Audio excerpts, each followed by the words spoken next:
Bonjour, bonsoir tout le monde, bienvenue sur RPMP pour ce nouveau débat de huitième de finale du grand tournoi des débats. Ce soir, nos débatteurs vont s'attaquer sur une grande question à la fois philosophique et religieuse. L'univers a-t-il besoin d'avoir été créé?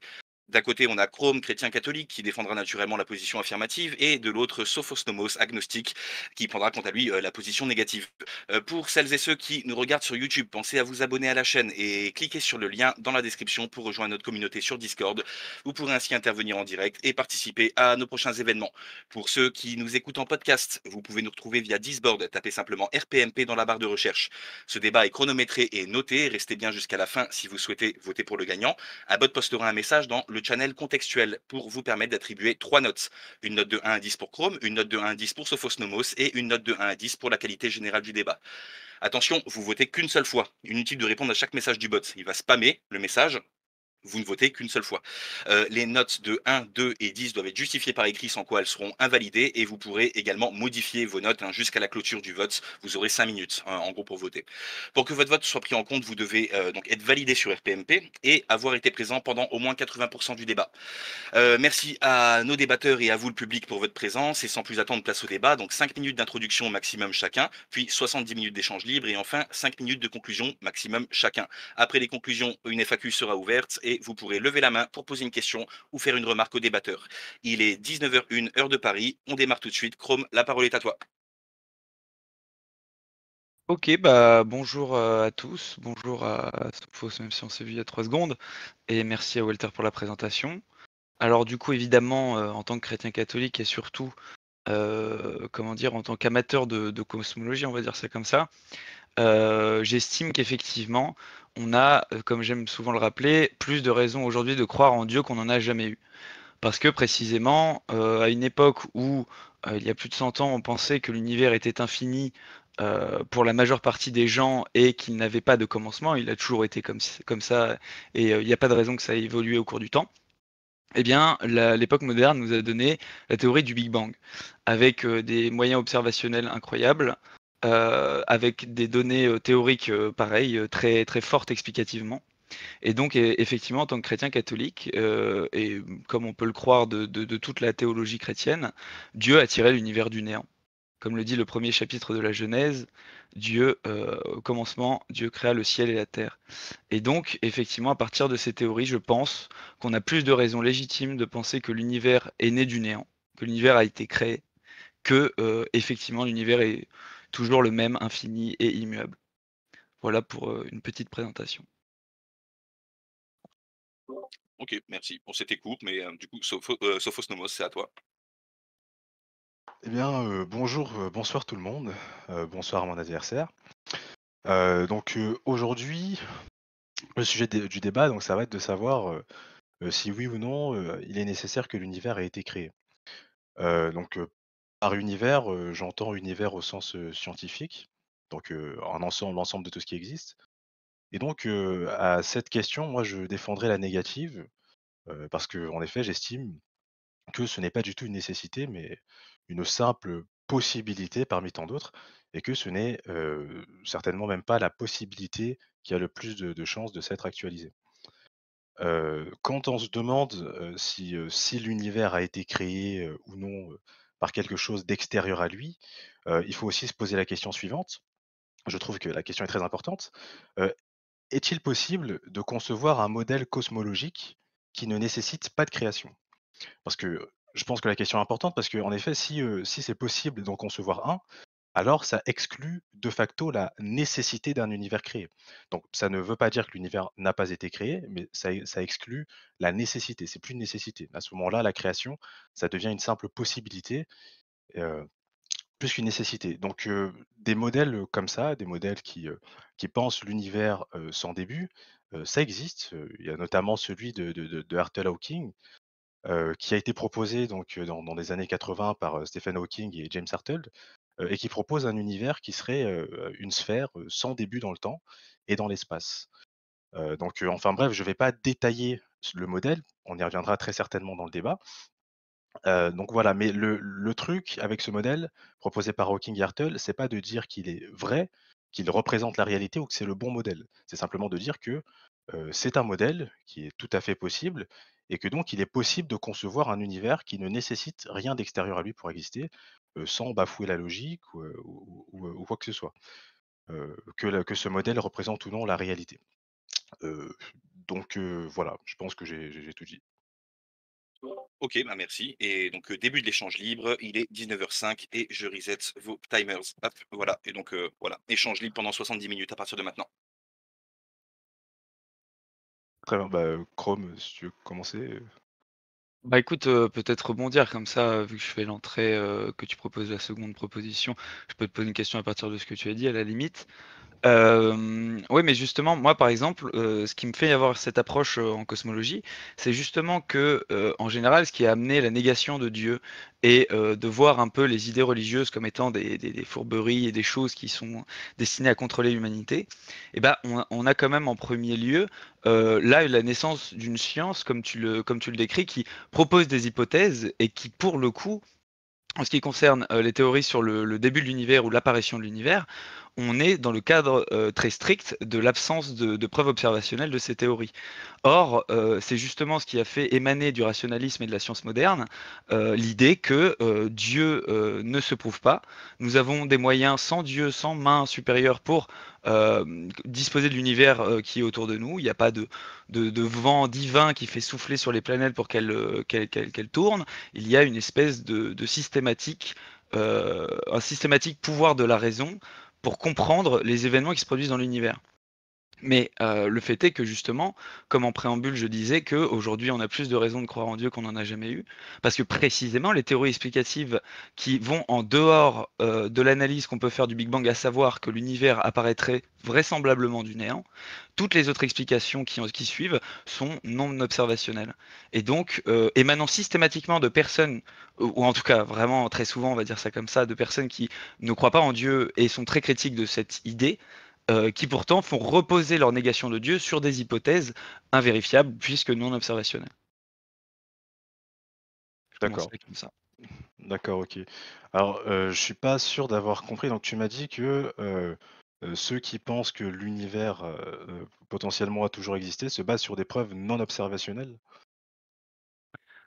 Alors, de ce que tu avais l'air de dire, au niveau des théories qui sont, en parallèle, qui sont, comment dire, comme avec un pouvoir explicatif sur l'apparition de l'univers, on va retrouver des choses comme les univers multiples, on va retrouver des choses, comme, l'effet Casimir, comment dire, l'énergie du vide et toutes ces théories-là, ont soit enfin, ou même ont les 2 d'ailleurs à chaque fois, ont des gros problèmes internes de cohérence, scientifique et en même temps elles sont non observationnelles. Une infinité d'univers non causalement reliés à notre univers, ça sera de toute éternité non observationnel. C'est donc ça restera à l'état de théorie mathématique.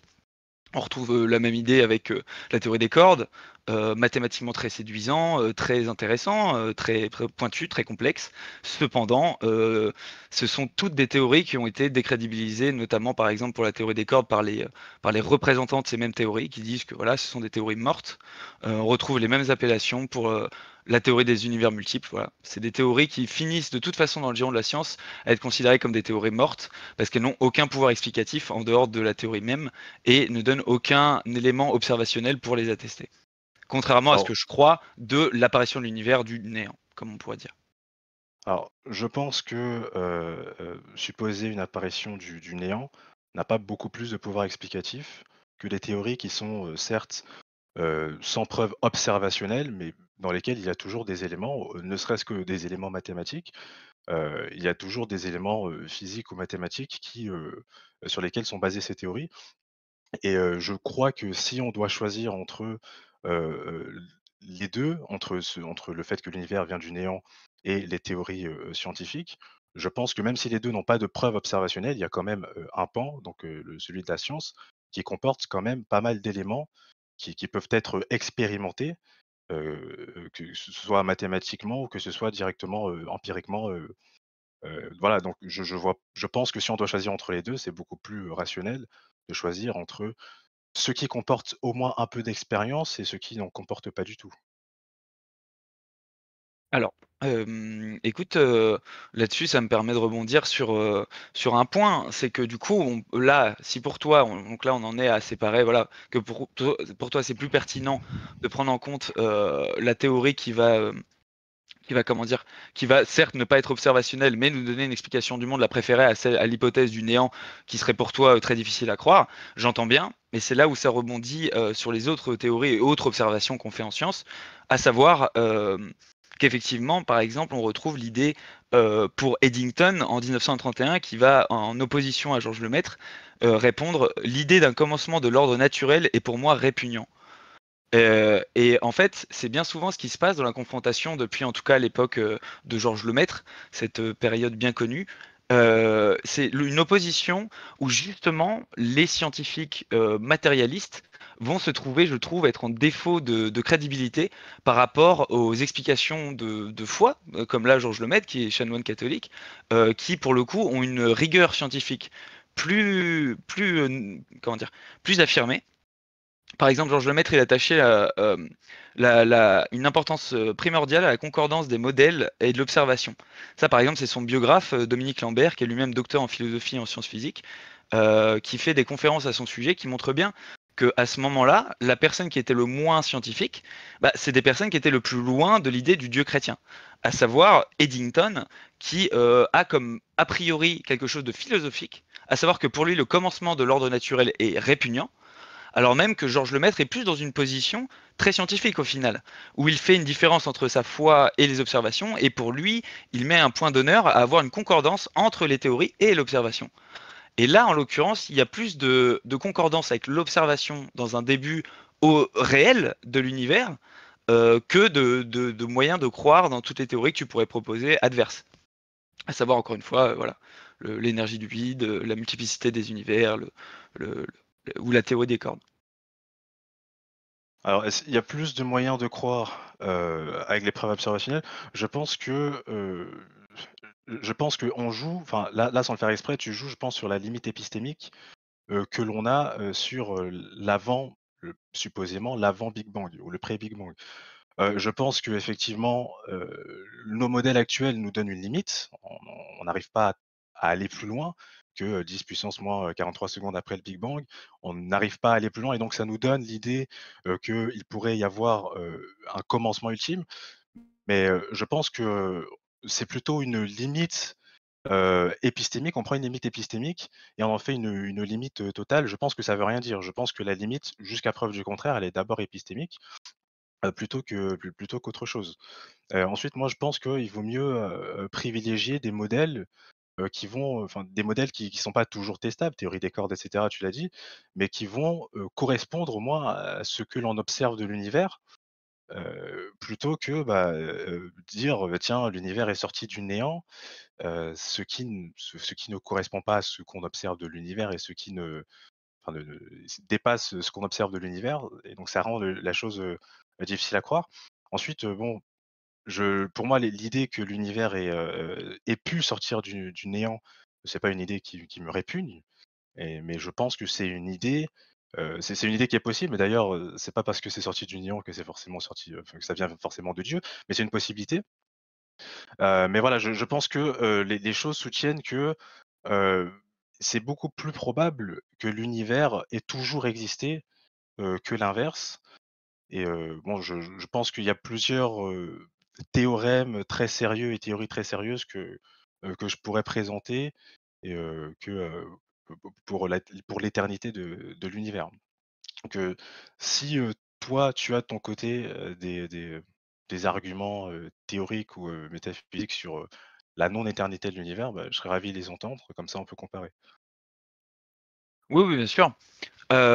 Donc du coup, justement en réponse, un mois après dans le journal Nature, il lui fait une réponse, Georges Lemaître, sur la répugnance. En plus, tu l'as paraphrasé pour l'employer à ton compte, donc ça fait un bon parallèle.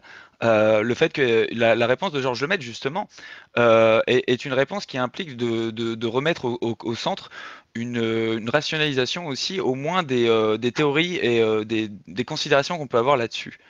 Donc pour Georges Lemaître, il propose qu'on croit toujours aujourd'hui, que l'univers est commencé à partir d'un état extrêmement dense et chaud, et même si son hypothèse originelle, qui est l'atome primitif, est fausse, elle l'est tout simplement parce qu'à ce moment-là, il ne pouvait pas penser autre chose, et que au-delà de ça, on retrouve toute une sorte de pléthore de scientifiques, et vraiment pas tous chrétiens, loin de là, qui nous donne justement en fait cette certitude, au moins que la position la plus sérieuse, c'est celle-ci. Donc, par exemple, dans le calcul de Vilenkin concernant l'apparition de l'univers, il y a bien l'idée, donc avec Bord, Good, Vilenkin en 2003, il y a l'idée que justement, scientifiquement, on n'ait même plus le choix que de mettre un début à l'univers. Avec tout simplement cette idée, toute géodésique temporelle passée dans un espace-temps en expansion est incomplète dans le passé. L'idée qu'elle doit scientifiquement avoir un commencement, c'est pas un truc simplement de croyants qui, comme souvent on peut retrouver dans les scientifiques, dans les antithéistes connus, hein, comme Dawkins, qui va dire voilà le dieu des lacunes. Il vient combler des trous, ce dieu. Mais là, non, c'est justement là où je me permets de placer ça dans une espèce complètement différente de dieu des lacunes, mais d'un dieu justement qui répond parfaitement à la problématique qu'on pose. À savoir que, comme je citais la Genèse, au commencement Dieu créa le ciel et la terre, et bien de la même manière, un théologien qui est aujourd'hui cité par de nombreux athées sans le savoir, qui nous dit ex nihilo nihil fit, du néant rien ne peut sortir, toute la science moderne s'est basée sur ce fait, que le néant ne produit rien. Toute la science même fonctionnelle, les hypothèses qui sont avérées vraies, correspondent à ce phénomène. Donc c'est naturel, quelque part, que tu aies cette position de le refuser. Mais en revanche, métaphysiquement et observationnellement, les éléments qu'on a nous amènent à comprendre, en tout cas à croire, que l'univers a un commencement. Et effectivement, c'est très peu séduisant pour l'être fini que nous sommes, humains, d'imaginer comme ça un commencement à l'univers apparaissant du néant. C'est complètement contradictoire avec ce qu'on peut estimer de raisonnable. Mais en revanche, l'idée de commencement est loin d'être quelque chose d'érodé par tout simplement une espèce de ferveur catholique qui amènerait à avoir des vues de l'esprit sur des choses où on n'a pas assez de réponses.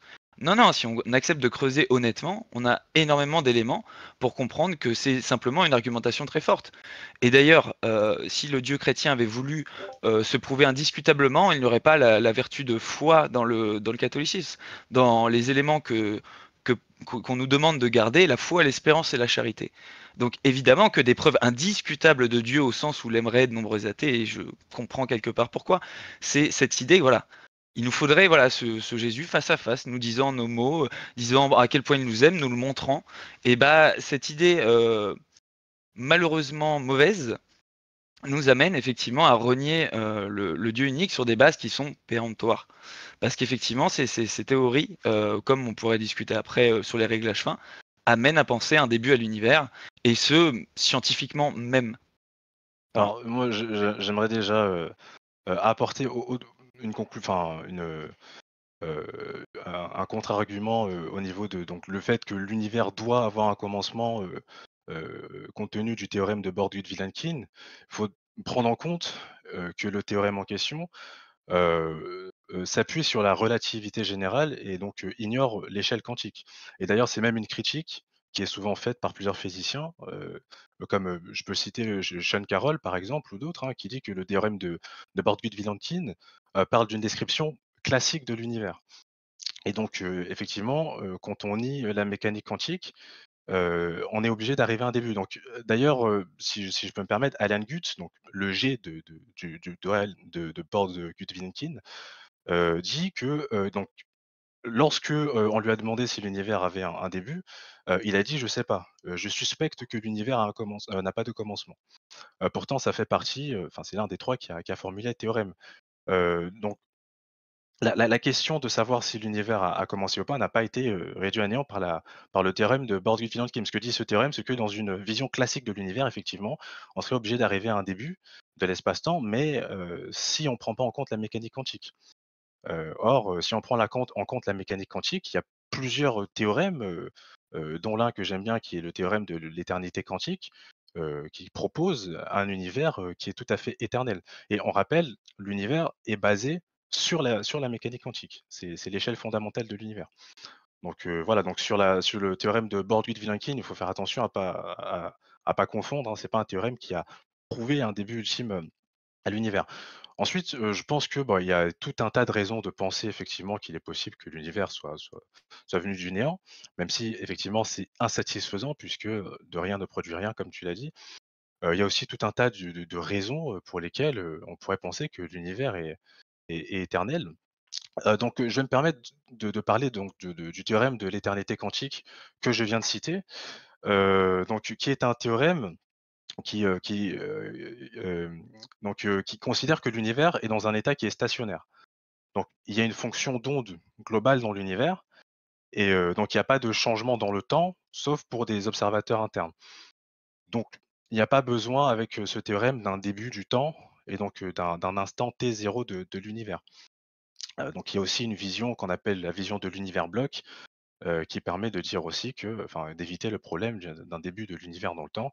Enfin bref, il y a plusieurs manières de concevoir un univers, tout à fait éternel, sans contredire la raison et sans qu'on soit dans la nécessité de donner un créateur, une création ex nihilo à l'univers. Alors, par rapport à ton point, et moi, c'est aussi souvent ce qui me vient à l'esprit, c'est effectivement, de toute façon, il y a toujours dans chaque théorie quelques scories, des éléments qu'on peut remettre en question du fait que il y a plus à en dire que les simples mots qu'on emploie.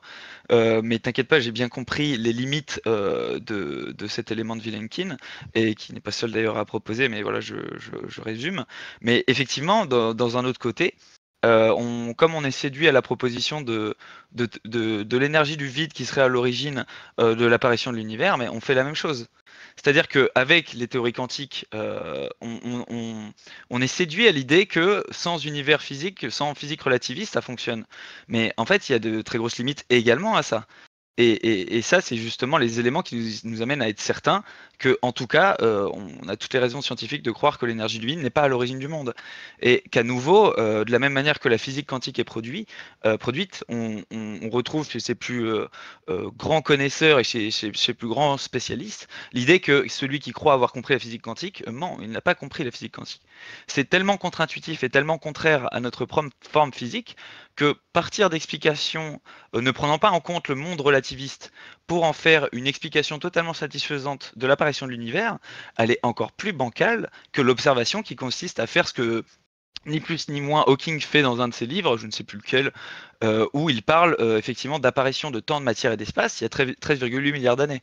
Et il est loin d'être le seul. C'est-à-dire que quand je cite par exemple Eddington, qui pour lui trouve répugnant l'idée d'un commencement de l'ordre naturel, c'est tout simplement que même à l'époque, et dès le début de ce questionnement, ça venait naturellement. Il y a eu un rejet naturel, parce que dans le même esprit que toi, hein, c'est par rapport à une raison, une logique tout à fait qui peut être admise, mais qui du reste est quand même systématiquement due à une pensée philosophique. À savoir que l'observation nous amène à voir la possibilité d'un début à l'apparition de temps, de matière et d'espace, et les faits que nous avons devant les yeux, c'est ça. Et que comme aujourd'hui tu le proposes, ou comme Eddington le proposait en 31, toujours la même réponse. À savoir que philosophiquement, on ne fait pas apparaître du néant. J'ai pas envie de croire en Dieu, cette réponse est trop énorme pour moi. Bah écoute, je vais prendre ce qui reste. Ok, ça répond pas totalement à mes besoins scientifiques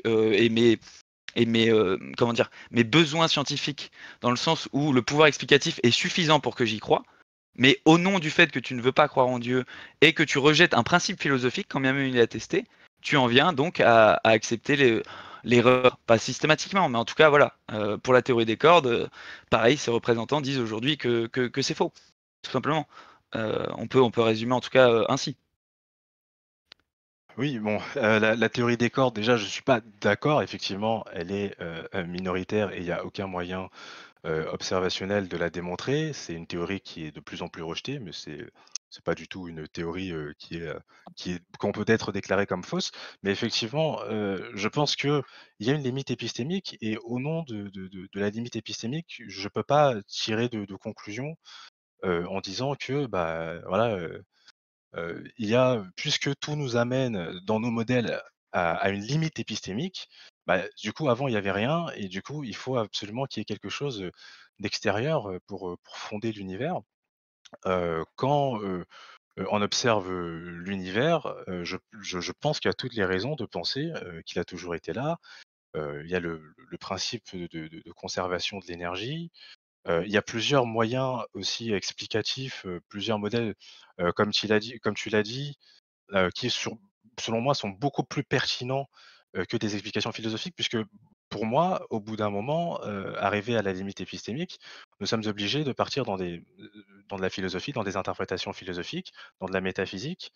Heu, on peut plus se baser sur l'expérience et donc je pense que quitte à choisir entre, la métaphysique, la philosophie, sur ce qu'il y aurait pu avoir, enfin sur le fait que, bah, du coup l'univers est né de la volonté d'un être extérieur à lui, je pense qu'il vaut mieux se baser, sur ce qu'on peut observer. La science avance, il y a beaucoup de progrès qu'on a fait. À une époque, penser qu'il y ait pu avoir, un Big Bang, c'était, difficilement imaginable. À une époque, penser, que l'univers, pouvait ne pas avoir de début aussi, c'était difficilement imaginable puisque déjà la plupart des gens étaient croyants et puis, donc philosophiquement, on arrivait toujours au fait que l'univers, déjà avec le paradoxe du temps et cetera, que l'univers doit forcément avoir un début et puis, le Big Bang est venu apporter sa graine, sur le fait que l'univers doit avoir un début et cetera. Mais voilà, je pense qu'il y a énormément, de modèles très intéressants et très convaincants, qui peuvent expliquer un univers éternel et sur la base de ces modèles, je vois vraiment pas pourquoi est-ce qu'on devrait, troquer ces modèles contre, des possibilités sur lesquelles il ne peut pas y avoir de modèle et donc sur lesquelles on est obligé de troquer, on va dire, l'expérimentation, les équations contre simplement la métaphysique. Donc bon, ce qui serait intéressant, ce serait qu'on puisse faire, une comparaison de différents modèles, si tu le veux bien. Mais voilà, à ce niveau-là, moi je reste sur ma position. Je pense que vraiment, on doit plutôt se baser sur les modèles, cosmologiques plutôt que, sur quelque chose qui est abstrait et dont on ne peut pas avoir de connaissances, empiriques, et qu'on ne peut même pas baser sur des connaissances empiriques, quoi. Bah, c'est là où je serais vraiment en désaccord parce que enfin et puis je me permets de croire que c'est, justement les conclusions, scientifiques, de tous ces éléments autour du Big Bang. Georges Lemaître lui-même, il n'est pas quelqu'un qui a commencé sa théorie en se disant, simplement: «Je vais, chercher à faire connaître Dieu», ou à faire des théories qui se rapprocheraient de Dieu et pourtant, malgré sa vision aristotélicienne du monde, lui-même qui croit en un univers fini et sphérique, et jusqu'à la fin de ses jours, parce qu'il voulait croire que Dieu avait mis en tout cas en place quelque chose d'accessible à l'humain, donc il croyait en voilà, chose assez curieuse, il ne croyait pas en un univers infini, mais un univers fini et sphérique. Et le fait est que les observations justement sur le Big Bang, ce qui s'est passé depuis 100 ans, c'est que chaque époque, chaque dizaine d'années, chaque décade a amené son lot de moyens de croire de plus en plus en cette théorie. Ce qui a amené des figures comme Einstein à devenir l'espèce de mythe du scientifique accompli, et de toute cette tripotée de scientifiques qui nous ont amené à voir le monde complètement différemment de ce qu'on voyait précédemment. Cette notion métaphysique, justement, au niveau de la philosophie des sciences, de révolution copernicienne, c'est des choses qu'on a vues arriver. Et je pense qu'il serait méritoire d'en prendre les leçons, et notamment d'un point de vue purement scientifique, à savoir que la théorie de Georges Lemaître a fini par être de plus en plus approuvée et de plus en plus certifiée par les observations. Donc, si même Hawking, qui est un agnostique plutôt athée, très sérieux, arrive à percevoir, ainsi que tout un tas d'autres, euh, ce que ces théories et ces observations amènent à questionner la possibilité de l'existence de Dieu, c'est quelque chose que nous, on ne devrait pas mettre de côté. Et surtout voilà, quand tu proposes cette vision où finalement Dieu n'est plus une question et on aurait prouvé quelque part depuis longtemps qu'on a d'autres théories plus intéressantes, c'est pas du tout le cas. Le fait est que justement, les discussions et les travaux de Georges Lemaître ont évolué avec la version du monde qui l'entourait, alors que celui-là même écrit des lettres où on voit vraiment sa vie de prêtre en Dieu et en même temps son sérieux de scientifique. Et il a été plébiscité par toute une série de personnes encore de nos jours. Jean-Pierre Luminet, même même dans les documents, on a tendu à lui rendre les honneurs en fait. Il a passé tout un temps de l'histoire à être mis sur le côté parce que c'est un prêtre. Donc même Einstein lui disait qu'il fait de la physique de Curie. Et pourtant, on lui a reconnu ses capacités en mathématiques et on lui a reconnu ses capacités en théorie pour le moins surprenantes. Là où on s'imagine une espèce de vision de doctrine un petit peu fermée de l'Église catholique, où on empêche de réfléchir, et ben là, il montre tout l'inverse. C'est-à-dire que la Bible n'explique pas tout, et notamment sur l'univers, on n'a pas toutes les informations. Et ben là, ce prêtre catholique ose, au nom de la vérité, tout en parlant de Jésus, émettre ces hypothèses qui, en plus, sont vérifiées dans le futur. Je trouve que les éléments qui sont pour nous des éléments qui devraient nous amener à au moins se questionner sur Dieu plutôt que de douter de lui, ils sont présents dans l'étude du Big Bang. Et effectivement, c'est loin d'être le seul cas. Par exemple, tu me demandais quel autre, encore une fois, on pouvait étudier. Même Penrose sur l'entropie faible. Même avec un calcul de probabilité, on peut retrouver l'idée que, enfin voilà, le calcul de probabilité de Penrose, c'est que un univers de faible entropie, il y a 13,8 milliards d'années, c'est tout simplement improbable, plus encore que la quantité de matière qu'il y a dans l'univers, la quantité d'atomes qu'il y a dans l'univers. C'est donc une improbabilité énorme. Et même d'un point de vue probabiliste, il faut imaginer que ce genre de réponse, ce genre de probabilité, nous amène parfois à revoir même les conditions de possibilité de nos connaissances, comme dirait Kant. Le fait qu'aujourd'hui nos connaissances reposent sur une espèce de rationalisme nié en Dieu, le fait que l'univers est totalement improbable, que ce soit dans son apparition, dans sa constitution, ou même dans son devenir avec la mort thermique de l'univers, on obtient un début, un milieu et une fin tout à fait conforme à l'eschatologie chrétienne. Et ça, c'est quelque chose de très probant en faveur de l'évangile, par exemple. Heu, alors, sur le fait que l'univers, soit improbable, heu, de notre position, c'est vrai que certaines constitutions de l'univers, semblent improbables ou semblent surprenantes, mais je pense pas que ce soit un argument pour le fait qu'il ait été créé. Donc, tu m'as beaucoup parlé de Georges Lemaître, donc qui bon, je vais pas t'accuser de faire un argument d'autorité, mais c'était presque le cas, je trouve. Georges Lemaître, donc c'était un prêtre, c'était un grand scientifique qui a beaucoup contribué, notamment pour le Big Bang. Donc je ne nie pas que les prêtres, les scientifiques, puissent, enfin les prêtres puissent être de bons scientifiques.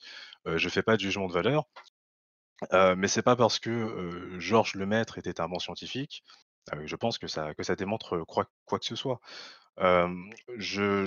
Effectivement, on est dans un monde où la science est, ouais, renie un peu Dieu, un peu cette possibilité. Moi, c'est pas mon cas. Je renie pas la possibilité, mais effectivement, il y a des explications beaucoup plus satisfaisantes parce que, bon, en vertu du rasoir d'Occam, je trouve que, l'hypothèse de Dieu, ajoute certainement, plus de problèmes que de solutions. Maintenant, il va falloir se questionner, enfin, on passe un peu, disons, les problèmes d'une entité à une autre. On se demande pourquoi l'univers, est éternel? Maintenant, on passe ça à Dieu, pourquoi Dieu est éternel? Qu'est-ce que l'univers? Ensuite, on passe ça à qu'est-ce que Dieu? Donc tous les problèmes que les naturalistes, vont avoir avec l'univers, ben, les croyants, ils vont les avoir avec Dieu et je pense pas que ça ajoute beaucoup de choses, dans les explications, quoi et donc, à un moment, tu m'as parlé aussi d'entropie, donc de l'improbabilité, de l'entropie. Alors, je suis surpris, je connaissais pas les travaux de Penrose, mais il me semble que l'entropie, c'est quand même quelque chose enfin la faible entropie, le très faible niveau d'entropie, quelques instants après le Big Bang, c'est quand même quelque chose d'assez, sérieux et de très, enfin qui fait, consensus, dans le milieu et bon, il y a beaucoup je pense qu'aussi, il faut prendre en compte, quand on parle de l'univers, beaucoup de l'échelle quantique, qui est l'échelle fondamentale. Les lois comme, enfin comme l'entropie, qui sont, enfin qui ne prennent pas en compte vraiment l'échelle quantique, ne sont pas des lois absolues et l'échelle quantique, peut totalement, enfin changer la donne. Par exemple, l'entropie, peut très bien être fluctuée, enfin il pourrait y avoir, hein, c'est une hypothèse, hein, il pourrait y avoir, des fluctuations quantiques qui mènent l'entropie à l'envers ou qui, bouleversent l'entropie, et cetera donc voilà, je trouve qu'aussi l'univers n'est improbable qu'à nos yeux. C'est un peu un principe peut-être anthropique, je sais pas, mais l'univers est improbable à nos yeux, mais en lui-même, si l'univers a toujours existé, je pense pas qu'il y ait vraiment une improbabilité, quant à ce qu'on voit sur l'univers. Donc voilà, donc peut-être qu'avec ça, tu as envie de m'emmener vers un argument, du fine tuning, je sais pas, mais voilà, écoute. Non, non, pas que, bah, déjà aussi répondre à ce que tu dis. Donc là, pour le calcul de Penrose, que tu ne connaissais pas, je suis étonné, mais pourquoi pas? Enfin, voilà, c'est ton droit le plus légitime.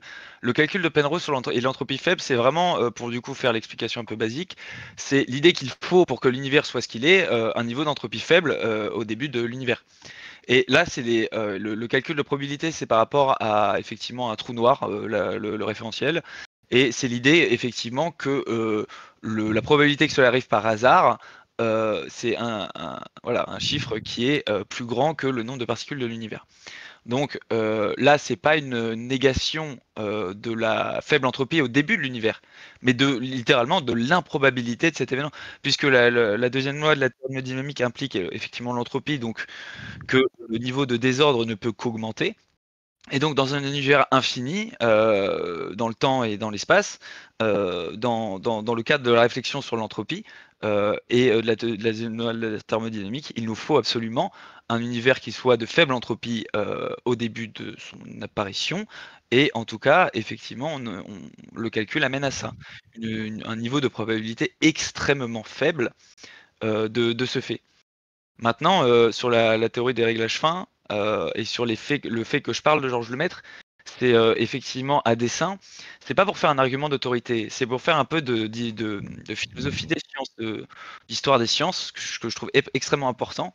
Parce que de la même manière qu'on est à un moment donné de l'histoire d'un point de vue scientifique, toutes les époques ont été à des moments donnés de l'histoire de la science, et on croyait des choses qui aujourd'hui nous paraissent absurdes. Sauf que quand on met en parallèle toutes ces choses, on peut constater que effectivement on a tendance à lourdement se tromper, qui que nous soyons. Les plus grands génies de ce monde ont des conceptions du monde qui s'avèrent être fausses, en tout cas en partie. Et c'est là où je pense que mettre le point sur le fait d'être guidé par Jésus, par celui qui, dans des livres, a réussi à nous donner des prophéties sur les événements du monde, que je mettrais plus ma confiance en lui qu'en quelques scientifiques qui ont certes donné des explications extrêmement ardues, complexes, qui ont du mérite, qui ont donné des explications parfois même satisfaisantes, mais qui toujours voilà, comportent son lot d'erreurs.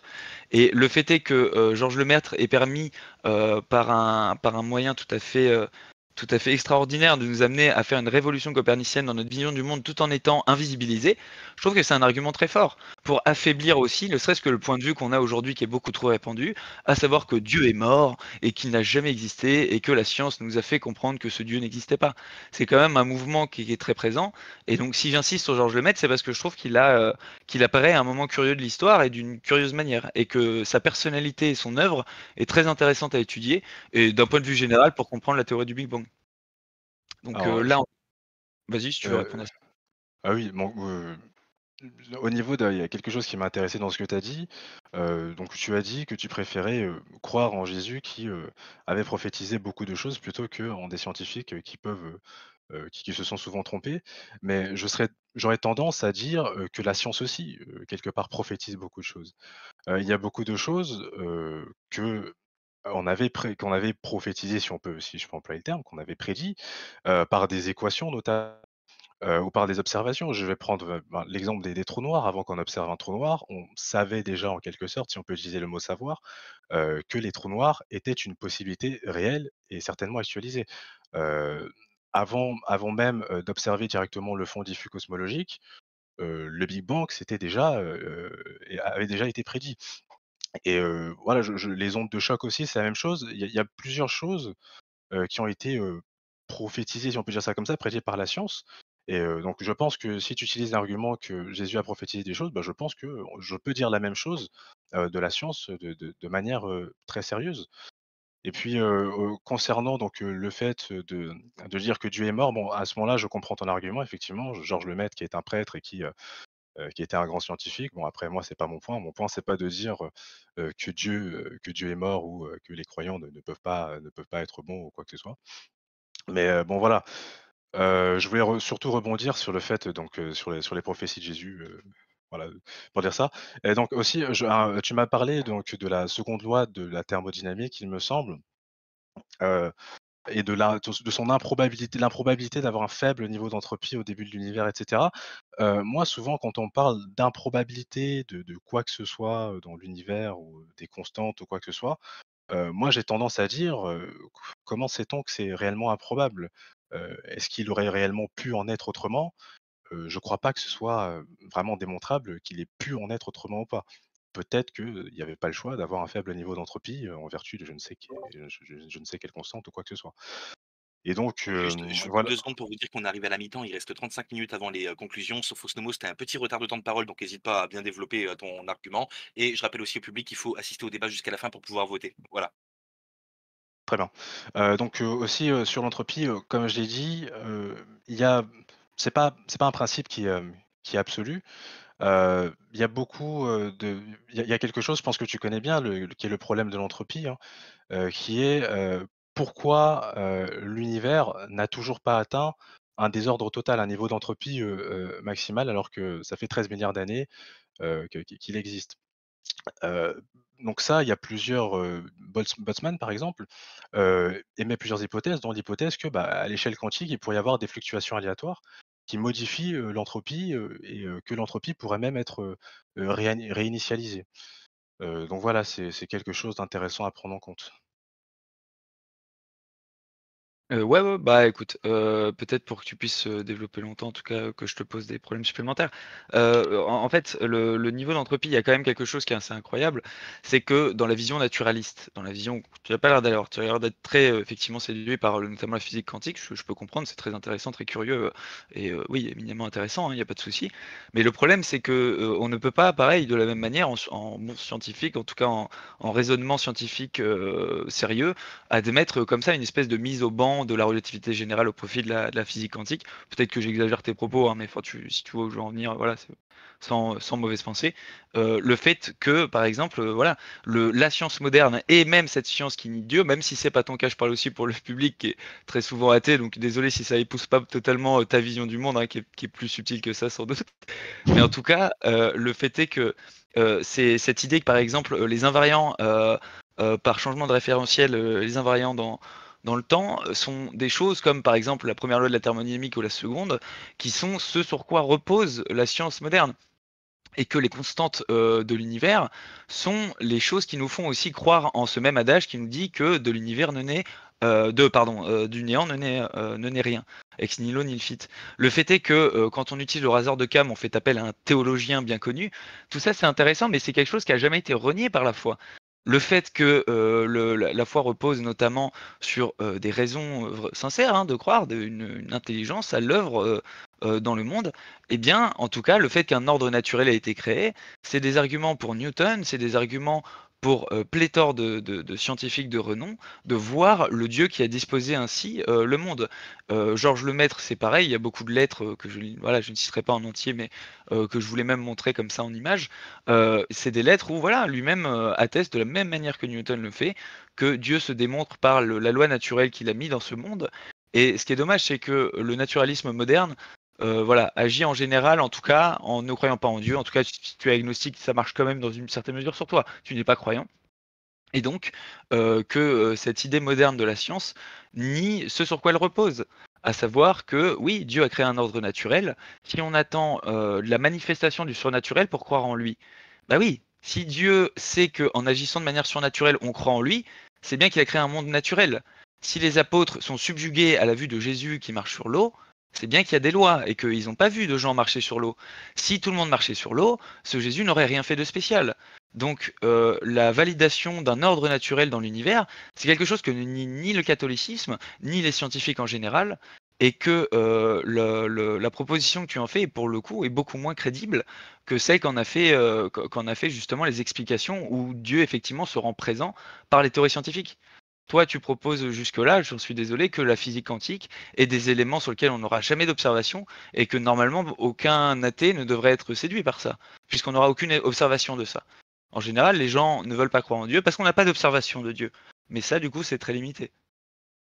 Bah, ça m'étonne puisque si on n'a pas d'observation, de tout ce que je viens de dire et des modèles que je viens de présenter, on n'a pas non plus d'observation de Dieu comme tu veux le dire et ben, si c'est limité de ne pas avoir d'observation, enfin d'utiliser l'argument de dire que puisqu'on n'a pas d'observation de Dieu, on n'a pas de raison d'y croire, c'est tout aussi limité de dire que, puisqu'on n'a pas d'observation directe de certains, de nos modèles, il ne faut pas y croire. Mais entre Dieu et les modèles, bah, je pense qu'il y a quand même une large nette différence, les modèles, souvent, sont testables, pas dans leur entièreté, mais ont au moins des bases testables, expérimentalement, même, mathématiquement, enfin voilà, je pense que c'est pas du tout la même chose et quant au fait que, les savants de l'époque, les scientifiques, admettaient l'existence d'un créateur de l'univers, tu m'as cité Newton et cetera. Moi, je me méfierais, de simplement du contexte historique. Ils ont grandi dans une société qui était très religieuse, tout le monde croyait en Dieu à l'époque, c'était comme ça, c'était la société. Heu, Actuellement, aujourd'hui, la plupart des scientifiques, je ne sais pas si la plupart sont athées, mais la plupart en tout cas n'affirment pas, que Dieu a créé l'univers ou quoi que ce soit. Je pense que c'est simplement une question de contexte social, plutôt que de véritables arguments scientifiques ou de preuves scientifiques. Donc ce qui serait intéressant, ce serait, si tu le veux bien, que tu me présentes directement, tes arguments, sur le fait de pourquoi est-ce qu'il faudrait mieux enfin de pourquoi, qu'est-ce qui prouve, de manière, logique que l'univers a commencé, que ce soit par des modèles et par la logique? Parce que j'ai plusieurs, enfin j'ai plusieurs, modèles en tête, qui ne nécessitent pas du tout, création de l'univers, qui contredit totalement l'idée, d'un réglage fin et cetera. Donc bon, si tu veux bien me présenter tes arguments à ce niveau-là, qu'on rentre directement dans le débat argumentatif, je veux bien. Bah, ouais, ces éléments-là sont un peu tous ceux que j'ai cités de manière courte, mais qui mis ensemble, comme on le disait aussi un peu tous les 2 et voilà, à raison, il y a des éléments des fois non observationnels dans les théories, ça ne nous empêche pas forcément d'y croire. Il y a des éléments observationnels, ça on est content, mais le fait est que, en tout cas, toute la théorie du Big Bang repose effectivement sur une limite à ce temps de l'univers. C'est-à-dire que, au-delà de la théorie de Vilenkin, il y a aussi, et on le retrouvera ne serait-ce qu'avec le mur de Planck. L'idée que tu citais tout à l'heure, le temps de Planck, avec le mur de Planck, on a même jusque-là, quelque chose de terrible, à savoir ce que j'appelle un mur ontologique, c'est-à-dire que la science n'étant plus en capacité de décrire physiquement les phénomènes, elle devrait se déclarer en défaut. Et elle fait bien plus que cela, elle vient dire non, non, non, en tant que science, enfin, pour les gens qui utilisent ce genre d'argument, mais c'est un mouvement assez général de la science, comme tu l'admettais toi-même, c'est de dire non, non, non, comme là, on ne peut plus rien dire, c'est toujours à la science de dire. Le mur de Planck implique que scientifiquement, mathématiquement et observationnellement, on ne peut plus rien dire. On ne peut pas s'échapper de ça avec la physique quantique.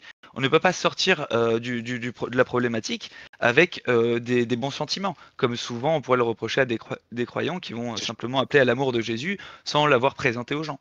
si je peux me Euh, permettre, Vas-y, bien sûr. je pense que c'est une erreur de dire que, puisque la science se retrouve en défaut, il faut qu'elle abdique, en quelque sorte et qu'elle dise: «Bah, écoutez, moi je suis plus capable, maintenant prenez le relais».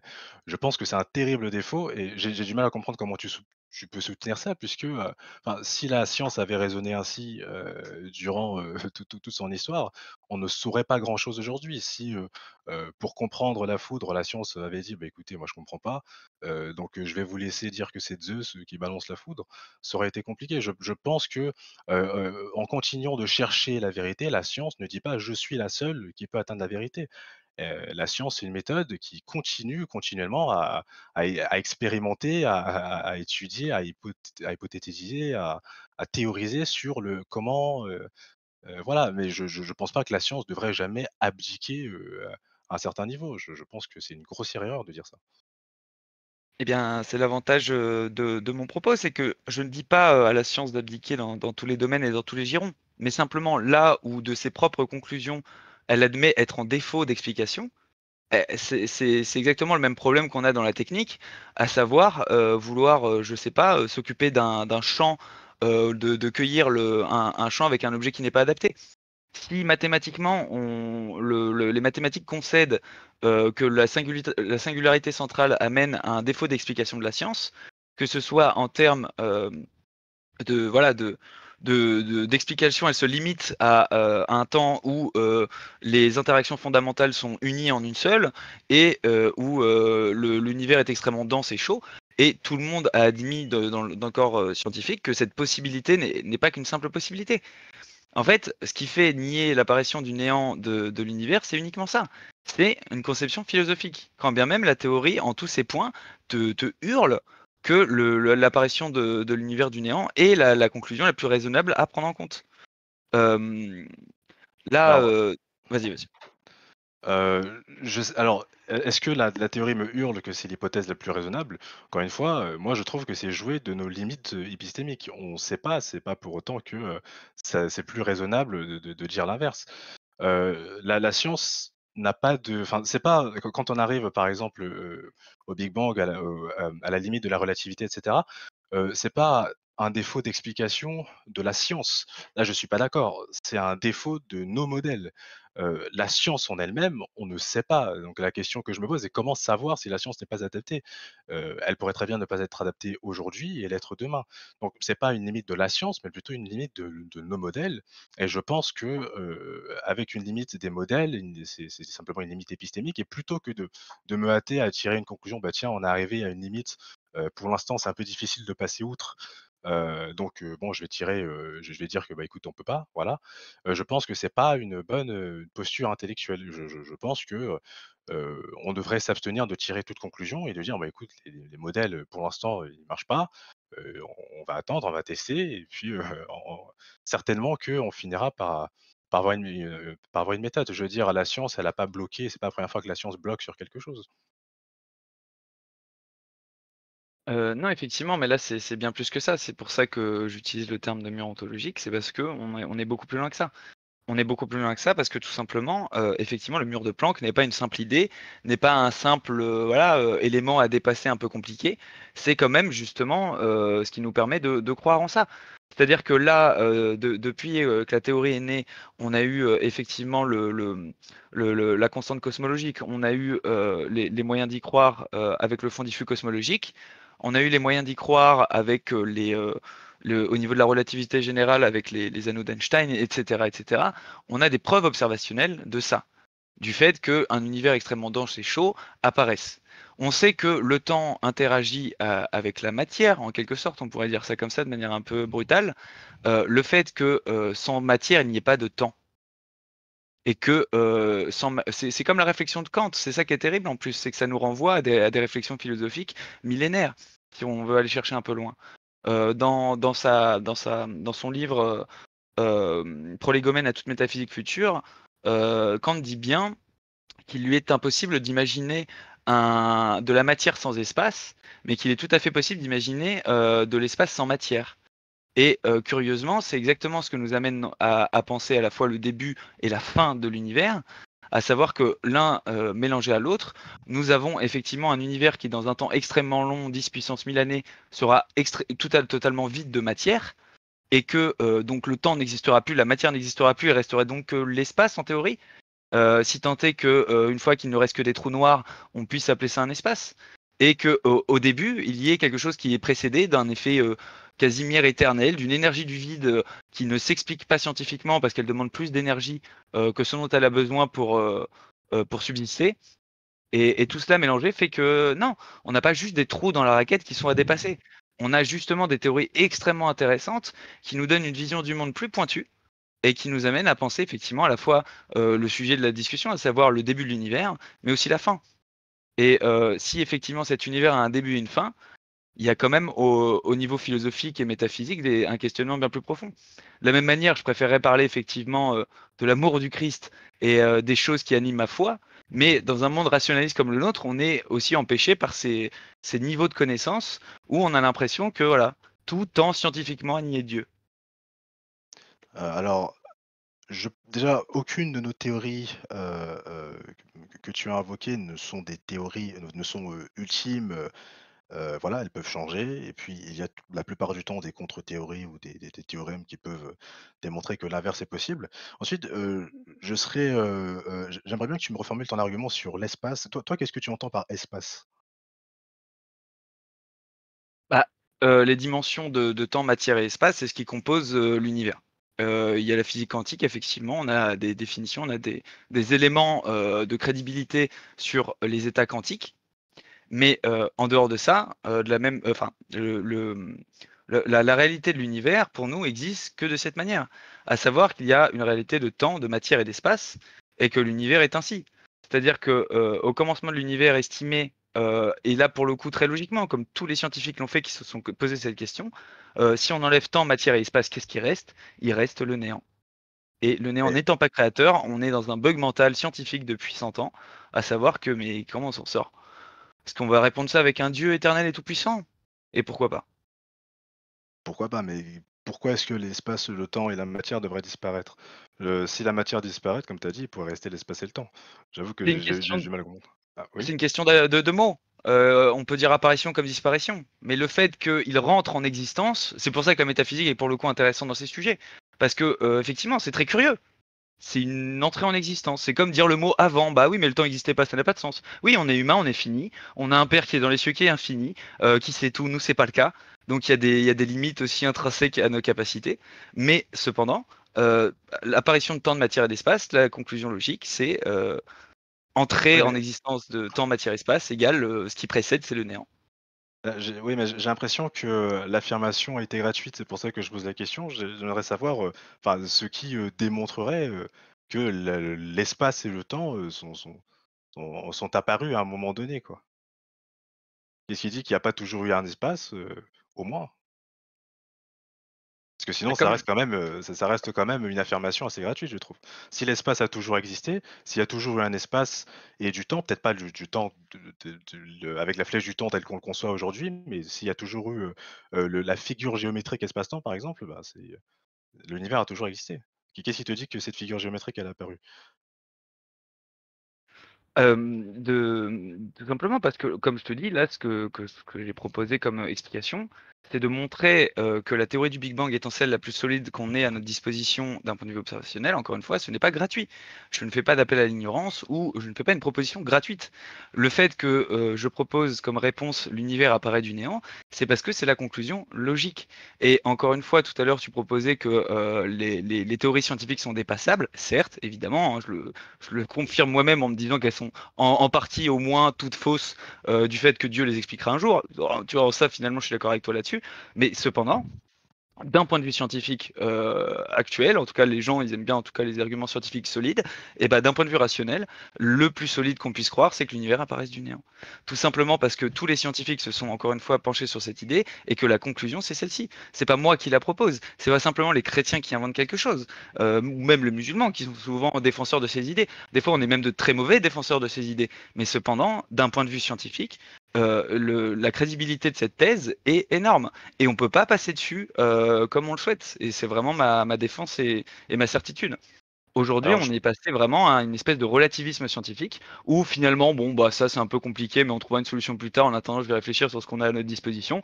Dans ton cas, c'est la physique quantique. Et ben non, c'est pas une réponse. Là, je donne une réponse qui est cohérente avec les observations. Alors que celle que tu proposes, qui est voilà, qui ne croit pas en Dieu, bah elle ne répond pas à ces problématiques. Et tu dis que c'est un vœu pieux de ma part. Non, je crois pas. Alors, je suis pas du tout d'accord quand tu dis que, c'est cohérent. Bon, oui, ça peut être cohérent de penser que, il pourrait y avoir un début ultime total à l'univers, c'est pas un problème. Mais, encore une fois, quand on parle de la relativité, du Big Bang et cetera, je pense que, tu joues d'une limite épistémique et de dire: «Bah, tiens, puisqu'on sait pas, puisque la limite épistémique elle se trouve ici, ça nous dit que du coup, il y a toutes les raisons de penser que l'univers a commencé». Moi, je suis pas d'accord.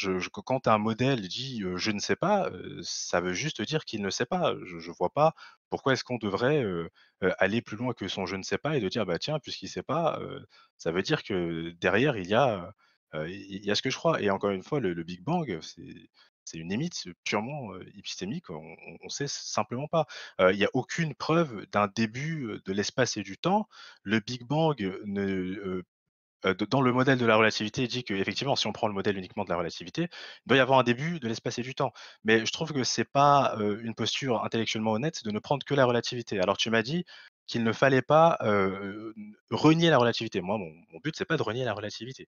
C'est de dire que la relativité, c'est bien, mais il y a quand même une échelle fondamentale qu'on a découvert il y a pas si longtemps que ça, qui est l'échelle quantique et qu'il faut aussi prendre en compte. Et si on prend en compte uniquement la relativité, mais pas l'échelle la plus fondamentale de l'univers, effectivement, on arrive à la conclusion qu'il faut un début parce qu'on bloque. Mais si on prend en compte aussi cette échelle fondamentale, et d'ailleurs, on n'est pas obligé de prendre que l'un ou l'autre, on peut lier les 2. Aujourd'hui, il y a des théories qui essayent de lier, la mécanique quantique, avec la relativité, les théories de la gravité quantique. Heu, il faut prendre en compte les 2 et si on prend en compte aussi donc cette échelle fondamentale qui est l'échelle quantique, on peut avoir des hypothèses qui n'ont pas du qui ne nécessitent pas du tout une apparition de l'espace-temps, un début ultime, de l'univers et donc je vois pas pourquoi est-ce que tu nierais ces possibilités-là et pourquoi tu ne voudrais pas à ce point-là prendre en compte l'échelle quantique? Moi je ne demande pas de faire un choix entre les 2, mais de prendre les 2 en compte, quoi.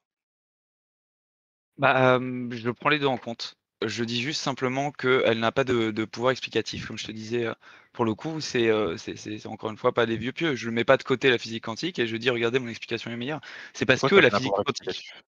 elle-même explique que c'est faux. J'expliquais que, par exemple, pour l'énergie du vide, il faudrait une énergie, supérieure à celle, à celle qui existe pour la subsistance, même du peu de connaissances que j'ai en physique quantique. Ces éléments-là sont vérifiés.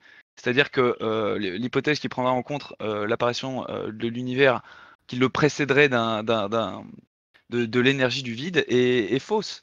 Tout simplement, les scientifiques eux-mêmes, voilà, sans invoquer de consensus, mais c'est quasiment le cas, tous ceux qui étudient ces sujets, voient bien qu'il y a un problème, profond à ça.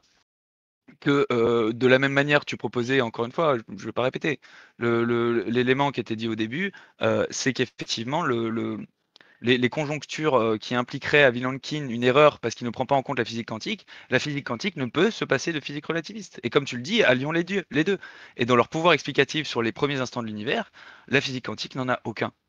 Alors que pour le coup, dans la physique relativiste, on a tout ce qu'il nous faut pour comprendre que, voilà, l'univers apparaît.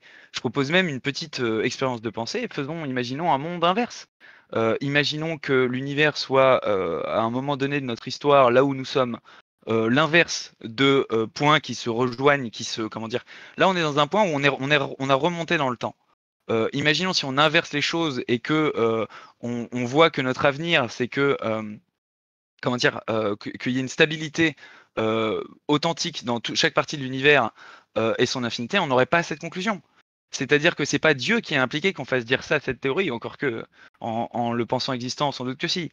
Mais le fait que, on ait un univers extrêmement dense, chaud et petit, à l'origine de l'univers, que les galaxies, si on remonte dans le temps, se rejoignent, pour ne former qu'un seul bloc et qu'à un moment donné, on puisse, imaginer que l'univers est extrêmement, petit alors qu'il est immense dans la forme qu'on voit aujourd'hui, ce n'est pas, ce n'est pas l'expression d'une folie chrétienne, c'est l'expression d'une folie de ce monde. L'univers est ainsi fait et le constater n'est pas faire preuve de mauvaise foi. Et ouais, je t'inviterais à le voir comme ça. Et je suis, curieux, enfin, c'est quoi le tu m'as souvent parlé de pouvoir explicatif. Qu'est-ce que tu entends par pouvoir explicatif quand tu dis que la physique quantique n'a pas de pouvoir explicatif? Si, la physique quantique a un pouvoir explicatif, mais pas dans le cadre, des premiers instants de l'univers. Le cadre explicatif, c'est tout simplement, par exemple, là, dans le cas où, au niveau énergie, on a un problème d'énergie concret, si l'univers devait apparaître, par, lien avec l'effet Casimir et d'énergie du vide et cetera. Il y a un problème d'énergie, comme, au niveau de l'entropie initiale de l'univers, il y a un problème d'entropie. Je l'ai déjà dit tout à l'heure, le concept de science, actuelle et de pouvoir explicatif repose sur une théorie solide et des observations. Et là, en l'occurrence, les observations sur ce fait, amènent à croire ce que je dis, alors que les hypothèses adverses ne sont pas du tout crédibles. Là, en l'occurrence, je ne me serais pas permis de dire ça si, je sais pas, Lee Smolin, par exemple, qui était un des grands représentants de la théorie des cordes, ne l'avait pas lui-même décrédibilisé. Et même lui-même n'est pas devenu un chrétien voulant décrédibiliser la physique quantique et la théorie des cordes. Il a juste été un scientifique honnête, de la même manière que si je veux être honnête, et bah, face à une théorie crédible, et bah, je dois la prendre en compte, je dois l'étudier, essayer de la comprendre. Bah, là, en attendant, la physique quantique n'a pas de pouvoir explicatif sur l'origine de l'univers, quand bien même on entend ça parfois alors que celle de l'univers qui apparaît du néant l'est totalement. Le seul manque qu'on a là-dedans, c'est qu'il nous faut un Dieu créateur. Et effectivement, si on ne veut pas d'un Dieu créateur, on aura tendance à nier cette possibilité. Même si, la physique quantique, a un pouvoir explicatif moindre, que la physique classique, je veux bien, mais ce n'est pas pour autant qu'on doit, faire le pas sur la physique quantique et de dire: «Bah, tiens, ça a pas de pouvoir enfin, le pouvoir explicatif est faible», même si quand même la physique, quantique, ça a quand même un pouvoir, enfin, ça a quand même un pouvoir prédictif qu'on peut pas, non plus nier. Et la physique quantique nous a appris pas mal de choses sur les fondements de l'univers. Donc même si ça a pas un pouvoir explicatif incroyable sur les débuts de l'univers, enfin je vois pas du tout pourquoi est-ce qu'on devrait passer outre la physique quantique et dire: «Bah tiens, ça a pas un pouvoir explicatif super, bah, on va s'arrêter là». Alors que la physique quantique démontre, ouvre le champ des possibles, démontre qu'il y a vraiment plusieurs possibilités autres que la création, pour les débuts de l'univers. Donc même si, le pouvoir explicatif est pas encore incroyable, bah, ça ouvre au moins le champ des possibles. La physique quantique a ouvert le champ des possibles et je pense qu'à partir de là, bah, il faut simplement prendre en compte la physique quantique et certainement qu'à un moment, peut-être qu'on aura une théorie de la gravité, quantique, qui lie la mécanique quantique et la relativité générale, intéressante. Pour l'instant, tu as raison, c'est pas le cas, mais j'ai envie de dire, là encore, c'est juste invoquer une limite épistémique. C'est pas parce qu'aujourd'hui, le pouvoir explicatif est pas incroyable que demain il ne le sera pas. Le fait est que la physique quantique, elle est là, elle est étudiée, elle nous a appris beaucoup de choses et elle ouvre la porte à des possibilités immenses et il faut la prendre en compte et voilà, attendre simple être patient et attendre, son évolution plutôt que de simplement, tirer des conclusions. Et c'est la proposition que fait à moins que tu aies quelque chose à rajouter là? Tu allais peut-être dire quelque chose? Non, non, vas-y. Ah OK, OK. Voilà, c'est les éléments qu'on retrouve par exemple dans les cours d'Aurélien Barrau, sur sa définition, de théorie. La meilleure théorie, c'est la meilleure théorie qu'on a en attendant une meilleure. Et ben justement, devant cet argument de patience, devant les choses qu'on ignore, oui, comme toujours en science. Mais devant l'explication qui est bonne, en plus, théiste, je veux dire, ça devrait amener en tout cas à bien plus méditer les raisons de croire en Dieu. Là, pour le coup, quand tu fais un appel à la patience, il est raisonnable. Pour le coup, c'est pas du sophisme, c'est une idée de science, de réflexion raisonnable. Mais en attendant, la théorie qu'on a prouvée actuellement par les observations et par les constats du monde qui est autour de nous, c'est qu'effectivement, l'univers apparaît il y a 13,8 milliards d'années. Et donc, la meilleure théorie qu'on a en attendant une meilleure, eh ben, c'est celle-ci. Donc, si pour toi elle est insuffisante pour croire en elle, en tout cas, tu fais, je pense, un mouvement vraiment dommage. Parce que effectivement, si à l'époque de Galilée, on aurait pu croire que l'Église se trompait au profit de sa réalité, là où la science avait l'air de décrire le réel, mais là, c'est l'inverse qui s'est produit à notre époque moderne. Ce Georges Lemaître, contre des gens qui avaient une aversion contre l'idée religieuse, n'ont pas voulu croire à cette physique de curé d'un homme qui proposait un début à l'univers. Parce que ça ressemblait trop à la Genèse. Qui a eu tort en définitive? Bah là, contrairement à Galilée, les personnes qui ont eu tort, et encore, c'est grossir le trait de l'histoire de l'Église, mais bon, prenons ça comme ça. Ceux qui ont eu tort, c'est ceux qui ont une position plutôt antithéiste. Et ceux qui n'ont pas voulu faire l'acte de foi qui consistait à croire à ce qu'on voit et d'y ajouter effectivement Jésus, tout simplement. Et pour toi, qu'est-ce que ça apporterait comme, comme explication supplémentaire de dire que, Dieu est à l'origine de l'univers? Déjà, ça rendrait le monde meilleur parce qu'il y aurait une justice. Ça nous permettrait effectivement de tous nous tourner vers Jésus plutôt que de continuer à dire de toute façon cet être n'existe pas, est-ce qu'il a vraiment existé, ou bien c'est qu'un simple homme qui nous a proposé une philosophie assez curieuse mais intéressante. Et que ça nous amènerait tous à comprendre que nous sommes issus du même Dieu, à prier, nous convertir, aimer le Seigneur et notre prochain comme nous-mêmes. Et certes, effectivement, c'est quand même le fond de ma pensée bien plus qu'autre chose. J'aime bien l'explication raisonnable parce qu'elle m'a amené à croire, en tout cas à faire les premiers pas dans la foi, mais de toute façon, le vrai sujet, c'est l'amour de Dieu, effectivement. Oui, L'amour mais de Dieu et du prochain.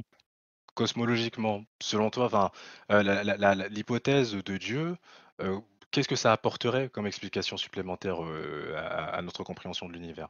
Parce que je veux bien que, on ait des trous, qu'on ait des limites épistémiques, mais si on invoque Dieu, qu'est-ce que ça va nous apporter de plus?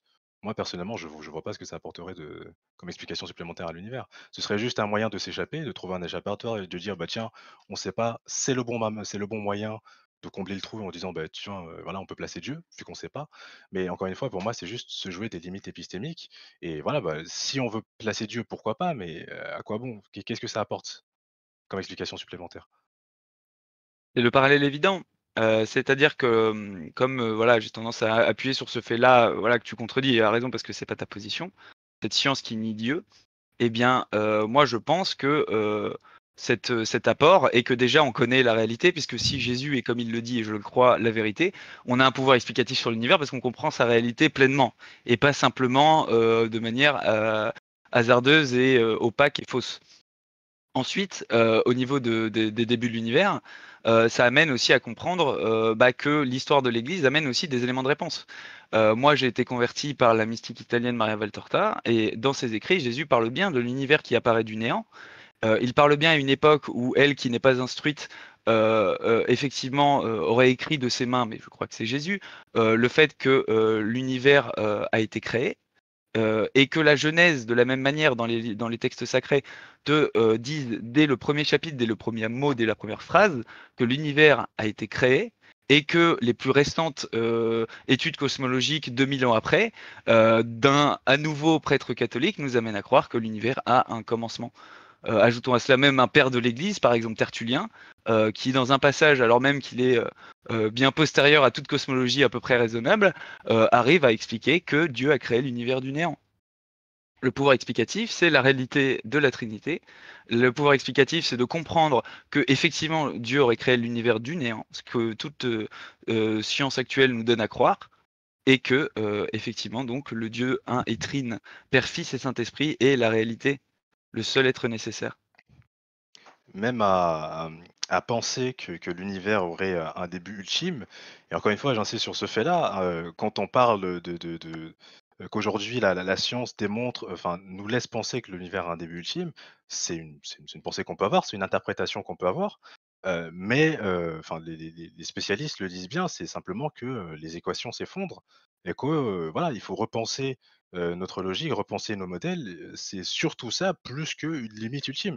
Bon, j'ai pas de sondage, un peu m'avancer, mais de ce que je connais, je pense pas que la plupart des cosmologistes penchent vers un début purement ultime de l'univers.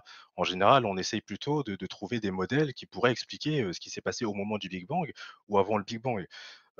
Mais voilà, donc dans tous les cas, même si on pense que l'univers a un début ultime, je pense qu'il y a encore beaucoup d'étapes, avant enfin de démontrer que l'univers a été créé par une entité extérieure. Je pense que ça crée pas mal de problèmes logiques et puis, même si l'univers a un début, il pourrait simplement être, un brut fact, un fait brut, quoi. Donc je pense pas que même si l'univers a un début, ce soit, une preuve, ou un argument puissant. Bon, peut-être puissant, oui, mais c'est pas une preuve en faveur de Dieu et bon, encore une fois, hein, l'univers, n'a pas de début jusqu'à preuve du contraire. Il est pas non plus éternel jusqu'à preuve du contraire. Jusqu'à preuve du contraire, on ne sait pas, les équations marchent pas, il faut juste changer les modèles. Peut-être qu'en changeant les modèles, on arrivera quand même nulle part et peut-être qu'au contraire, en changeant les modèles, on arrivera à quelque chose et on comprendra qu'en fait, non, le Big Bang, c'est pas la limite ultime de l'univers. Voilà, tout simplement. Donc Ah ouais. Limite ultime, non, il y en a pas. Ça rejoint, toute explication, même, même de la part de croyants, à savoir que nous ne sommes pas Dieu, donc nous sommes soumis à l'erreur. Il y a plein de choses sur lesquelles je vais me tromper, j'en suis certain. Cependant, voilà. À un moment donné où la question s'oppose de cette manière, où l'argumentation repose pour toi à exposer qu'effectivement il faut être patient, voilà, je ne risquerai pas mon salut sur sur ce simple raisonnement personnellement, à savoir que si un Dieu éternel et tout-puissant qui est juste reviendra à un moment donné juger le monde et qu'il est venu apporter sa miséricorde, un simple petit doute sur une possible explication future, alors qu'on a une explication tout à fait raisonnable sous la main, c'est quelque chose que je ne me risquerai pas à titre personnel et que j'invite personne à le faire. Voilà. je pense que, l'explication qu'on a sous la main est tout à fait raisonnable, mais il faudrait pas faire l'erreur de la prendre comme étant ultime et puis je pense que la patience, c'est quelque chose qui est, qui est très méritoire parce que bon, à l'époque de Lemaître avec, le Big Bang et cetera, on a, pensé à l'idée ultime de l'univers et puis, bah, la physique quantique, n'a pas prouvé l'inverse, attention, la physique quantique n'a pas prouvé l'inverse, mais elle est venue chambouler un peu les règles du jeu en disant: «Bah, en fait, c'est pas une nécessité. Il se pourrait que, ce soit pas le cas». Donc voilà, donc la science est venue, a dit quelque chose et puis a tempéré en disant: «Bah, tiens, c'est peut-être pas un début ultime, c'est peut-être juste, voilà, peut-être que l'univers est éternel, mais qu'il y a des choses à l'échelle quantique qu'on comprend pas et qu'il faut mieux comprendre». Et puis voilà, donc je pense que c'est toujours, beaucoup plus, intelligent à mon avis de juste dire: «Bah, on ne sait pas» et ne pas se jouer simplement de nos limites, de connaissances, de nos limites épistémiques pour dire: «Bah, tiens, c'est le bon moment, je vais caler Dieu ici» et comme ça, bah, ça me permet un peu de confirmer ce que je crois. Je pense que c'est une erreur de faire ça. OK, bah, merci. On va arriver au temps de conclusion. Partez pas tout de suite, hein, il y a encore la phase, de vote, puis la FAQ. Je rappelle qu'à la fin des conclusions, un bot postera un message dans le channel contextuel pour vous permettre d'attribuer 3 notes, une note, de 1 à 10 pour Chrome, une note de 1 à 10 pour Sophos Nomos et enfin une note de 1 à 10 pour la qualité générale du débat. Vous devez voter qu'une seule fois, hein, le bot va spammer, le message toutes les 2 minutes. Une seule fois vous pouvez voter, par contre vous pourrez, corriger votre vote, le changer si vous le souhaitez. Les notes de 1, 2 et 10 doivent être justifiées à l'écrit, sans quoi elles seront invalidées. Et vous devez avoir assisté à au moins 80% du débat et être validé sur RPMP pour que votre vote soit pris en compte. Donc vous aurez 5 minutes à partir du moment où les votes seront lancés, hein, donc à la fin des conclusions de Chrome et de Sophos. Vous aurez 5 minutes pour voter, donc voilà, on vous poussera pour avoir un maximum de votes. Ben, merci Chrome et Sophos. Donc vu que Chrome, c'est toi qui avais fait ton introduction, je propose que tu fasses ta conclusion en premier et comme ça, on laissera le mot de la fin à Sophos Nomos. Très bien. Voilà, eh bien, assez simplement, j'aimerais qu'on remette ça en parallèle d'une réflexion personnelle, de se dire que si à un moment donné dans l'histoire des sciences, ou à partir de cette science, on arrive à penser qu'on peut être agnostique, donc se dire: «Pourquoi pas un Dieu, mais je n'y crois pas», ou être athée, c'est-à-dire: «Je sais que Dieu n'existe pas». Avoir des éléments de réponse comme ça par un moyen à la fois rationnel et scientifique de croire en Dieu, bah, je vous inviterai tous à de fait, étudier et voir, finalement cette parole de Dieu pour effectivement essayer de s'en rapprocher. Et pour conclure très basiquement, je pense que je citerai Capucine, 8 ans, écrivant à un scientifique français qui lui répondra. Super au laboratoire, une belle lettre décorée très inhabituelle mais destinée en l'ouvrant. Je découvre une élève de 8 ans en classe de CE2 qui me pose cette question. Si avant le Big Bang il n'y avait rien, comment et pourquoi le Big Bang s'est produit? Et d'ailleurs, c'est quoi rien?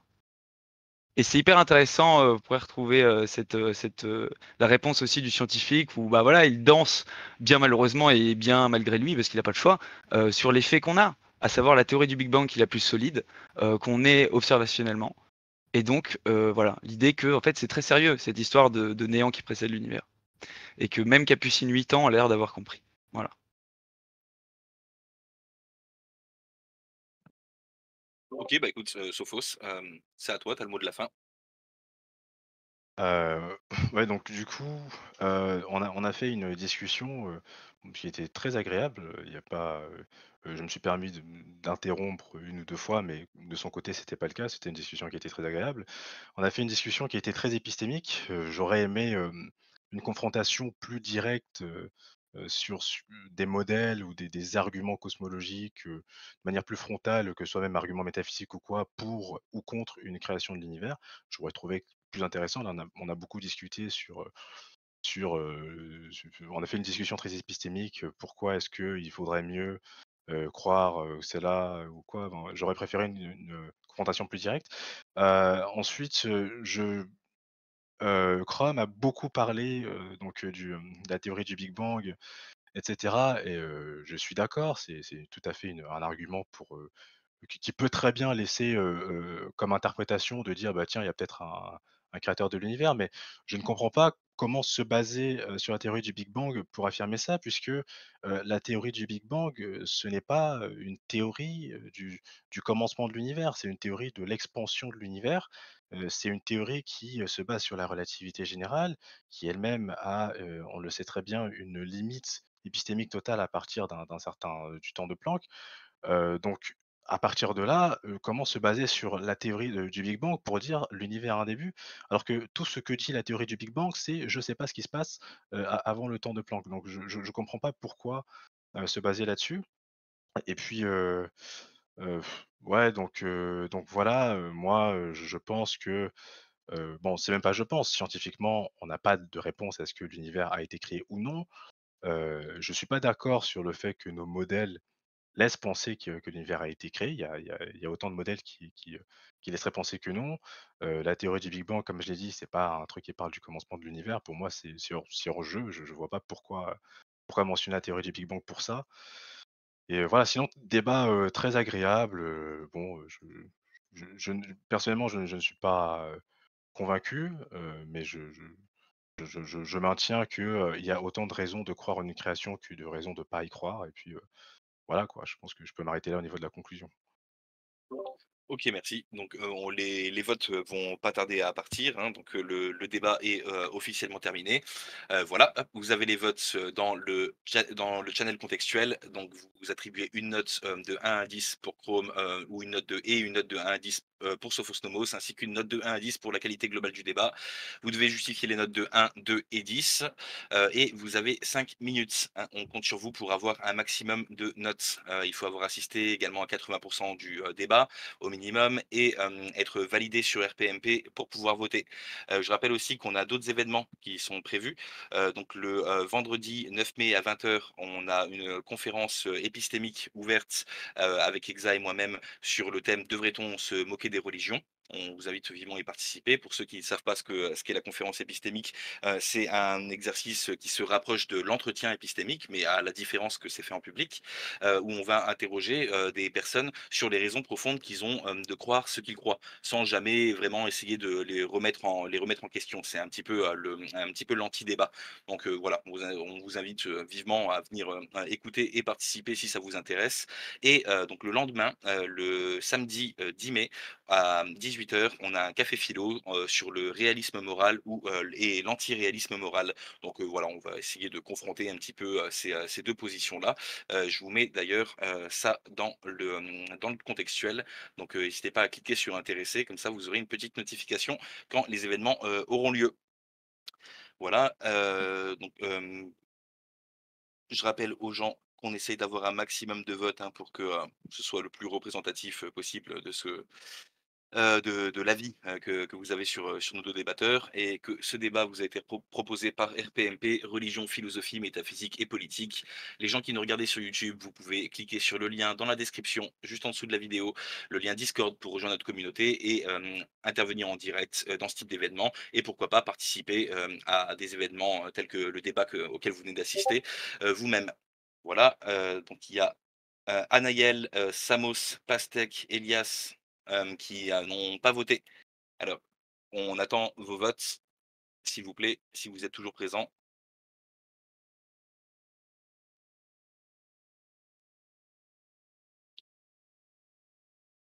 Bon, sinon, globalement, c'est bon, vous avez tous les deux apprécié.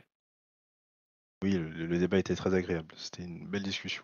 Ouais, pareil, merci Sophos, hein, ça fait plaisir les débats comme ça, super agréable, on s'écoute, on se répond convenablement, ça fait super plaisir. Ouais, je te remercie aussi. Ah, vous pouvez aussi commencer à lever la main pour la FAQ. On va commencer à faire une petite file d'attente, hein, et dès que les votes seront clos, on va commencer à faire monter quelques-uns d'entre vous pour une question ou une remarque.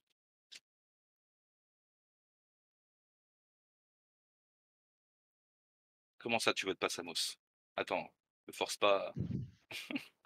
Force pas à te ban, Voilà. abusif.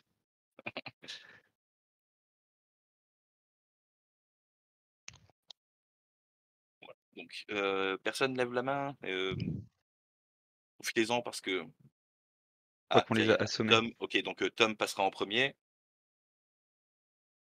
Ah, je pensais que vraiment, vu les réactions qu'il y avait dans le chat pendant le débat, je pensais que plus de monde aurait levé la main. Ok, donc ok, ah bah, voilà.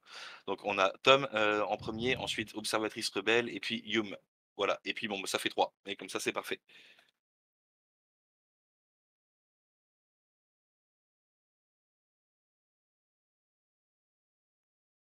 Et donc, je rappelle aussi que le gagnant de ce débat, celui qui recevra la meilleure note, sera qualifié pour les quarts de finale du grand tournoi des débats RPMP, et que donc vous aurez le plaisir de l'entendre à nouveau.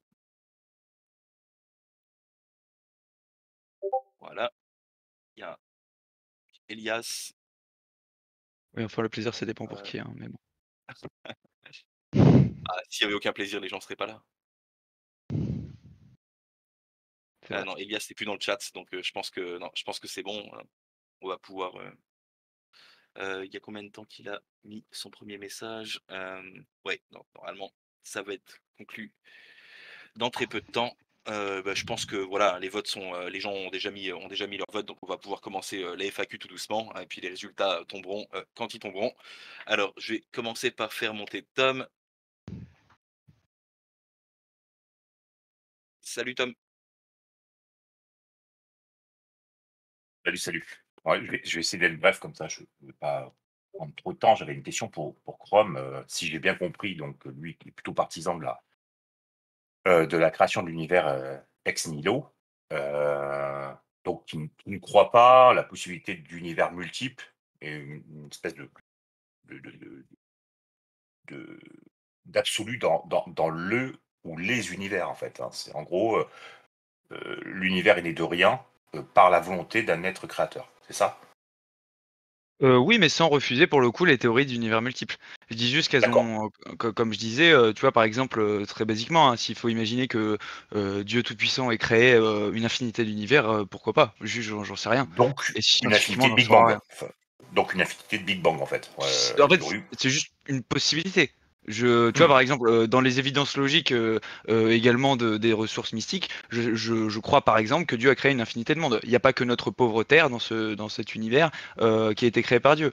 Voilà. Donc, faut imaginer qu'effectivement, un monde où il est possible que Dieu ait créé une infinité d'univers, je dis juste pourquoi pas. Je dis pas oui, je dis pas Hmm. non, je dis pourquoi pas. Mais ça enlève pas la théorie du Big Bang, c'est surtout ça. Donc, potentiellement, puisque tu es quand même chrétien et voilà, plusieurs Christ, en fait, ou un Christ qui se serait manifesté sur cette immensité de monde habité qui pourrait occuper l'univers. Écoute, On serait sur des schémas assez similaires, en fait. C'est ça. Ta représentation de l'homme comme création de Dieu serait certaine même, et non pas possible, sur l'ensemble des mondes hébergeant la vie et la vie intelligente. donc l'idée qui est très complexe et en même temps que je trouve très intéressante à méditer, par exemple, elle me donne des idées comme par exemple, effectivement, ça sera toujours le même Jésus, hein, sinon c'est tout à fait Hmm. contraire à l'enseignement de l'Église. En revanche, ça implique qu'effectivement, il est très possible d'imaginer que Jésus n'ait pas du tout fait qu'un seul sacrifice et que Hmm. ce sacrifice se répétant, ça rend d'autant plus authentique et absolument incroyable cette miséricorde de Dieu qui accepterait donc non pas un sacrifice par création, mais très certainement de multiples sacrifices de lui-même pour On peut notre le salut. chiffrer en milliards. On peut le chiffrer en milliards, facilement, même peut-être Oh, plus encore, avec vu Dieu, c'est l'immensité de l'univers. souvent le calcul qui serait systématiquement mauvais parce qu'on ne Hmm. calcule pas Dieu, c'est toujours l'infini. Mais ouais, effectivement, c'est Non, des non. questions où on évite de trop, voilà, Hmm. pour éviter d'inventer des choses au sujet de Dieu. Mais en tout cas, cette idée, ouais, m'a largement effleuré l'esprit où je me C'est une. suis, je me suis Hmm. dit, mon Dieu, c'est incroyable si, voilà. Et ce serait une sacrée pénitence pour ce Dieu incarné, que de Alors, devoir subir des milliards de morts et de souffrances et de tortures. C'est voilà, terrible. Enfin, je veux dire, en soi, exactement. on peut s'interroger. Bon, je dirais, là, c'est la critique qui est faite souvent du christianisme comme une religion qui axe quand même tous ses prémices dans la souffrance et le martyr. Je suis pas la seule, hein, mais voilà, voilà, ça pourrait être une critique particulière qui pourrait être faite à cette conception du divin, qui est celle des chrétiens. C'est-à-dire quelque chose qui quand même qui relève plus de l'imagerie de la souffrance et même de la torture et du supplice que ce message de paix et d'amour qui semble être pourtant ce qui devrait primer dans le message des chrétiens et du Dieu des Ouais. chrétiens. C'est bien pour ça que même sur le questionnement sur les débuts de l'univers, j'insiste beaucoup sur Jésus, parce qu'effectivement, le plus important, c'est de connaître Jésus, et effectivement, avoir cette vision Ah. du christianisme qui n'est que souffrance est une grosse erreur, parce que ce qu'il enseigne, au contraire, c'est une éternité de béatitude et une seule seconde d'éternité sur cette terre. et que au-delà de la souffrance n'est pas une souffrance gratuite, Ouais. c'est une souffrance de la même manière qu'il n'y a pas de plus beau sacrifice que de mourir pour ses amis. C'est ma faute, je t'ai emmené sur un terrain qui sort du débat en fait. Juste pour y revenir, c'est une question qui pourra être posée, mais alors du coup, si ex nihilo, alors je sais que c'est une question de tarte à la crème, mais alors si un dieu a créé l'univers, qui a créé Dieu? Il s'est pas auto-créé, c'est impossible. Donc là-dessus, l'action, on arrive sur un paradoxe. S'il n'y avait rien, alors Dieu étant quand même quelque chose, on peut pas parler du néant. Il y avait quelque chose avant. S'il y avait une chose, c'était Dieu. Mais voilà, en gros, on peut pas, ou alors ou alors dans ce cas-là, Dieu n'existe pas justement. Il peut pas exister et ne pas exister en même temps. Sinon, mais c'est le mauvais argument de réflexion sur la question comme ça. C'est pas bon. C'est tout simplement pas bon parce que effectivement, si l'univers devait être le premier principe, c'est pour ça que dans la conférence, dans le débat, j'expliquais que pour moi, on n'a jamais eu autant de raisons de croire en Dieu. C'est parce que si on avait des raisons de croire que l'univers est infini dans le temps, dans la durée et dans l'espace, il pourrait être le premier principe. Or, à partir de la théorie du Big Bang, on a toutes les raisons de croire qu'il n'est plus le premier principe. Mais s'il y a un premier dans l'idée de premier principe, il faut un premier principe sans cause. La cause imposée est nécessaire à l'idée de cause, en fait, justement. Il faut quelque chose de nécessaire en soi. C'est extrêmement important. Donc, justement, Dieu n'est pas le problème, il est la solution à ça. La cause imposée qu'est Dieu, c'est la réponse à ce problème, justement. Alors, je vous interromps pour vous dire que les résultats sont tombés. Donc, Sophos Nomos remporte ce match avec 5,64 sur 10 contre Chrome avec une note de 3,93 sur 10. Et vous avez mis 5 sur 10, très exactement, pour la qualité générale du débat. Voilà. Tom, tu voulais rajouter quelque chose ou Chrome, vous oui, vouliez juste terminer là-dessus? pour conclure, je veux pas monopoliser le temps. Il y a des personnes qui attendent. Juste un point. Bah là, je vais aller dans le sens de Chrome. Quand on voit que finalement, parmi les spectateurs, on avait quand même une très grande majorité d'athées, peu de croyants. Malheureusement, voilà, ça peut être une explication du vote. Peut-être pas que, mais évidemment, étant donné que Chrome a tenu une posture limite prosélyte durant ce débat, c'est pas une critique, hein. Enfin, je pense que Chrome le reconnaîtra, évidemment. Évidemment, Non, donc, jamais. pas un peu, un tout petit peu quand même, hein. Oui. Voilà, Vraiment, donc voilà, ça pourrait, voilà, CQFD, ça pourrait expliquer aussi le résultat des votes. Voilà, je me tais. Maintenant, ce qui serait Ça pertinent, marche. c'est de voir ce que j'ai dit de faux. Bah, merci Tom, je te fais bouger dans l'audience. Et puis, donc, juste après, on avait Observatrice Rebelle.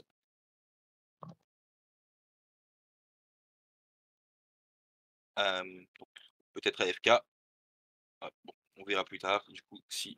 Ah non, voilà. Bonsoir. Donc, une question, une remarque pour nos intervenants? Ah, ton micro est coupé. Oui, pardon, désolé, j'étais occupé, ça tombait mal. Ok, on t'écoute. Donc c'est pour Krone. Ouais, je pense que c'est ça la prononciation depuis tout à l'heure. Tu nous as fait tout à l'heure un faux dilemme. En disant que tu n'irais pas parier sur le fait que ton Dieu n'existe pas, parce que tu préfères parier dessus. Mais le problème, ton Dieu, déjà de 1, comment peux-tu me justifier que c'est le bon? Ah, Parce on est plus que sur le. sans vouloir te vexer, hein, sans vouloir te vexer, ton Dieu n'est pas le seul qui existe sur Terre, hein, dans les inventions humaines. Il y en a des tonnes. Donc, sur la tonne de dieux qui existent sur Terre, dis-moi un, qu'est-ce qui te prouve que le tien est le bon, et que si le tien est le bon, pourquoi tu prends le pari de croire On a compris. un Je pense qu'on, Dieu oui, dont la oui. manifestation. Je pense qu'on a compris la Pourquoi question, mais du coup, voilà, elle est annexe hein, au débat. On n'est vraiment plus dans le débat là. Mais du coup, oui, si Chrome, tu peux faire juste une petite réponse rapide là-dessus, sans rentrer dans un deuxième débat, du coup. Non, c'est pas pour rentrer en dehors du débat, c'est juste pour pouvoir mettre en avant qu'il a mis un faux dilemme comme argument pendant le Oui. débat, et que ce faux dilemme, c'est un pari qui n'a pas de sens. Donc moi, je lui demande, quoi peut-il prouver dans son faux dilemme qu'il vénère le bon Dieu?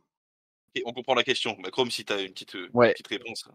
Tout simplement parce que c'est le seul qui s'est prouvé de la même manière satisfaisante, c'est-à-dire avec les miracles, avec la parole aussi, hein, tout simplement. La justesse de la parole et la justice de la parole de Jésus impliquent de croire au moins que c'était un homme bon. Ensuite, du fait des miracles et de l'histoire de l'Église, du point de vue simplement des découvertes scientifiques, comme je l'ai proposé tout le long de ce débat. Voilà. Tous ces éléments mis ensemble impliquent que je ne vois pas de Et, raison légitime de croire en un autre Dieu que le Dieu un et trine. et si tu veux un débat sur ce thème-là précis, Observatrice Rebelle, tu peux aller dans les threads, hein, dans comment ça s'appelle, dans Idéo et Oui, débat. c'est Et ça, oui, et tu tags Chrome, et comme ça, il y a moyen que vous ayez vraiment beaucoup plus de temps, hein, pour. Mais là, du coup, on va éviter de digresser complètement sur le sujet de voilà. Donc, après, tu t'es amusé à faire du cherry picking en théorie scientifique pour essayer d'avancer que ton Dieu, c'était lui qui avait créé l'univers. Déjà, moi, j'aurais bien voulu que tu me dis quelle est ta définition de créer, quelle est ta définition de néant et quelle est ta définition de commencement. Et voilà, donc ça, ce sera voilà, dans le trade, s'il te plaît, Observatrice, parce que là, en fait, on est parti pour re 90 minutes sur un autre thème, si on essaye Ouais, mais de gérer ça. Il y j'ai avait tout Youm le temps qui voulait poser une question. j'ai tout le Oui, oui, temps mais l'impression qu'il a fait du cherry picking partout pour étayer oui, son hypothèse, sa métaphysique personnelle, et au final, le débat a tellement tourné en rond que vas-y, c'était limite une séance de torture dans une red room. ouvre un tête D'accord. pour ça, et puis voilà, on verra si on arrive à organiser un événement comme ça où tu pourras vraiment développer ton point. En attendant, il y avait encore Youm qui voulait poser une question. Donc, merci Observatrice d'être venue poser ta question, faire ta remarque. Youm, c'est à toi. Bonsoir. Bonsoir. Bah, D'abord, merci à Chrome et à Sophosnomos pour le débat, c'était intéressant. Même si évidemment, j'ai eu des désaccords, mais c'est le principe d'un débat, d'écouter un peu des opinions différentes. Et moi, du coup, j'aurais une question pour Sophosnomos, même s'il a sûrement la position la plus proche de la mienne. Mais au niveau du coup de la question initiale du débat, qui était sur est-ce que la Terre, enfin, est-ce que l'univers était créé ou enfin, en tout cas, est-ce qu'il avait un début, pardon. C'est est-ce que tu serais d'accord pour dire que actuellement tout ce qu'on a observé a une cause et que du coup, il serait fort probable, et il semble même, parce que tu as employé le rasoir d'Occam, il semble très fort probable que l'univers lui-même, tous ces ensembles d'éléments qui ont une cause, auraient lui-même une cause. Est-ce que pour toi c'est quelque chose de recevable ou tu as quelque chose à redire C'est tout à fait recevable, mais c'est pas une preuve. C'est pas parce que tout a une cause que, l'ensemble lui-même a une cause. Sinon, ce serait faire un sophisme de composition. Il peut y Bah, avoir le des problème, c'est qu'on n'a jamais observé quoi que ce soit qui n'avait pas de cause. Tu es d'accord avec cette affirmation? alors non, je suis pas sûr de ça. On n'est pas d'accord. Au niveau de la physique quantique, il y a des particules virtuelles, qui, ne semblent pas avoir de cause, déterminée. Bon, maintenant, je veux bien qu'on invoque les variables cachées, mais, on n'est pas sûr que c'est des causes, donc, pas sûr. D'accord, donc pour toi, tu admets totalement qu'il existe des éléments qu'on ait observés qui n'aient aucune cause. D'accord. Ça éclaircit ma question, merci. OK. Ok, bon, bah, si c'était. Bon, il y avait encore une personne qui avait levé la main, donc si tu rien à ajouter, Youm, je propose de faire monter une quatrième personne qui est Hydropose quelque chose. Je l'ai perdu, il est là. Donc c'est Hydropossum. Bonsoir Oui, Hydropossum. Hydropossum, Hydro, ça va aussi. Euh, bon, c'est la première fois que je parle ici dans ce serveur, donc je sais pas si je vais réussir à tout bien dire ce que je voulais dire. Euh, J'aimerais, dans ce que je vais vous dire à tous les deux, qu'il n'y ait pas forcément de mention, par exemple, de Jésus de la part de Chrome. Euh, J'aurais bien aimé qu'il y ait, par rapport à la notion de l'univers et de pourquoi est-ce qu'il aurait été créé ou pas avec une volonté. Déjà, comment est-ce que l'univers il est arrivé? Du peu qu'on en a observé ou en tout cas théorisé les choses. Et déjà que vous évoque le fait de l'énorme complexité des constantes de l'univers, euh, du fait que dans les théories qui émergent, les plus belles sont paradoxalement celles qui sont le moins prouvables. Et idéalement, pour essayer de vous rejoindre, dans quelle mesure est-ce qu'on pourrait pas être un petit peu tous d'accord dans le fait que ce soit au niveau de la religion qui parle de choses qui dépassent l'observable et donc ce qui est détectable par nos cinq sens, mais aussi d'un autre côté, de par les notions mathématiques qui abordent aussi un rapport à la réalité dans lequel aussi on est aussi dépassé. Dans quelle mesure est-ce que vous pourriez vous rejoindre tous les deux? Voilà. Heu, alors je pense pas qu'on se rejoigne sur beaucoup de choses, mais je pense qu'on pourrait se rejoindre sur le fait que, notamment les constantes de l'univers, peuvent paraître improbables, ouais. Ce Mais bon, comme je l'ai dit, moi, ce n'est pas, quand on parle d'improbabilité, j'ai tendance à dire, comment sait-on que c'est improbable? Peut-être qu'il n'y a pas d'autre choix, que les constantes n'auraient pas pu être autrement et c'est lié pour plein de choses. Donc, bon, c'est peut-être la seule chose sur lesquelles on peut se rejoindre. Sinon, je pense qu'on a beaucoup de désaccords à ce niveau-là. Bah non, enfin, de désaccord, tu beaucoup, enfin voilà, Sophos, tu beaucoup insisté par exemple sur la physique quantique qui apporterait potentiellement des réponses. Maintenant, je suis en désaccord avec aucune. C'est juste simplement qu'encore une fois, je me permets de croire que le pouvoir explicatif était donné par les propositions que j'ai données et qu'effectivement, ça c'est un des autres points sur lesquels je me suis pas étendu parce que ça fait plutôt partie des réglages fins de l'univers que la discussion qui est portée sur l'univers a-t-il besoin d'être créé, mais que effectivement là-dedans, l'ensemble des éléments qui amènent à croire que l'univers a un réglage fin, ils sont immenses. Les éléments que Fred Hoyle a trouvés à propos du Lyman alpha, par exemple, et son niveau de MEV, de GeV plutôt, qui doit être de 7,65 approximativement, il est crucial pour avoir la fusion des trois noyaux d'hélium, qui permet le processus trip alpha, qui conduit à la création du carbone. Et que si beaucoup de constantes de l'univers avaient une toute petite modification, on en est certain pour au moins 10 d'entre elles, environ à la louche, et ces éléments, effectivement, impliquent de croire que l'univers a un sens, que l'univers a été réglé finement, et donc ça ajoute encore plus à l'hypothèse Dieu, évidemment. Sans vouloir, embêter, Walter en re-rentrant dans un débat, je veux juste dire que, pour le réglage fin, c'est pas un argument qui fait beaucoup de sens.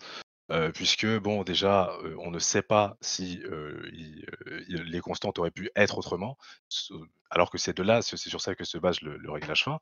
Einstein parlait par exemple d'une théorie du tout qui serait, potentiellement, il y aurait une loi fondamentale, sur lesquelles, tous les paramètres de l'univers seraient réglés et que donc, les constantes n'auraient pas pu être autrement. Elles sont nécessairement comme ça. Mais dans tous les cas, je pense que l'argument du réglage fin ne peut pas être lié avec un Dieu omnipotent, puisque si on croit en un Dieu omnipotent, Dieu aurait pu, créer l'univers d'une infinité de manières. Or, si Dieu aurait pu créer l'univers d'une infinité de manières, alors il existe une infinité d'autres constantes possibles pour que la vie apparaisse et donc, enfin, ça casse, l'argument du réglage fin. Pour moi, cet argument, c'est pas un argument qui est très convaincant. Sans vouloir rentrer dans le débat, je vais pas aller plus loin que ça. Va bien falloir que je réponde. Disons que là, encore une fois, hein, je suis navré, mais depuis le début, tu proposes des non-hypothèses. Il y a rien d'hypothétique. Il y a juste des connaissances qu'on a en plus sur la mécanique quantique qui n'amènent pas d'explication de la physique relativiste, qui amènent à même une contradiction totale entre l'existence de la physique quantique et la physique quantique, la physique relativiste et la physique quantique. Il n'y a donc pas de théorie du tout, c'est un vœu pieux que aucun scientifique ne croit réellement, si ce n'est de ses vœux, parce qu'effectivement, on aimerait une théorie du tout qui associe tout et où toute l'explication est donnée par le pouvoir de l'intelligence humaine, mais ce n'est pas le cas. Il y a par définition, entre la physique quantique et la physique relativiste, des curiosités, des inversions de sens et de valeurs qui sont énormes et qui n'amènent pas du tout à croire à cette hypothèse. Certainement pas dans un court temps du point de vue de l'histoire des sciences. C'est pas dans 100 ans qu'on associera physique quantique à physique relativiste. Le réglage fin, c'est aussi une hypothèse, hein, il faut le rappeler. Ouais. Les constantes de l'univers, elles sont comme elles sont et on sait très bien que si elles avaient bougé, la vie ne serait pas apparue, ça on est d'accord, ça a été démontré. Mais dire que les réglages sont fins, c'est une hypothèse, parce que ça Alors part du principe qu'il serait possible que les réglages fussent autrement. Sauf que ce n'est pas quelque chose de démontrable. Alors je suis d'accord, il n'y a pas de théorie du tout pour l'instant, mais c'est pas pour autant qu'il n'y en aura pas une. Donc il ne faut pas se baser sur le fait que pour l'instant la science est dans cet état-là, qu'il faut nier toutes les hypothèses simplement parce que voilà, bon, c'est des hypothèses qui ne mènent pas forcément à une création. Bah, là, sur les réglages fins, je peux t'accorder au moins ce point que la formulation réglage fin implique que quelqu'un les ait réglés finement. Effectivement, c'est un peu tendancieux, hein, cette appellation va dans le sens du Dieu créateur. Cependant, c'est un fait brut pour le coup. Là où il y a constat par Fred Hoyle sur le niveau de résonance là, du carbone-12, c'est quelque chose du constat. C'est pas parce que le monde est tel qu'il est qu'on ne peut pas constater aussi que si le taux n'est pas de 7,65 MeV mais de 7,60 ou de 7,75, que ça change fondamentalement la forme de l'univers, ce n'est pas, c'est pas une rêverie de croyants. C'est du factuel. C'est pas parce que, enfin, je veux dire, le principe d'expérience de pensée, c'est quand même important en science, et là, c'est ni plus ni moins qu'une expérience de pensée. Donc, c'est un pouvoir explicatif. Même si l'univers est tel qu'il est, effectivement, on ne le changera pas. On sait quelles conséquences il y aurait à changer ces constantes. Enfin, pour beaucoup en tout Du cas. coup, on pourra du coup épiloguer là-dessus dans le débrief qu'on fera juste après. On va conclure cet événement. Merci à Chrome et à Sophosnomos d'avoir participé, ainsi qu'au public, aux gens qui sont montés sur scène. Hein, je rappelle que ce débat vous est proposé par RPMP, Religion, Philosophie, Métaphysique et Politique. Félicitations à Sophosnomos également pour sa victoire. Et à bientôt sur RPMP pour plus d'événements. Et je vous propose de descendre dans le haut débat pour faire un débrief libre où tout le monde pourra prendre la parole. Voilà, bonne soirée à tous.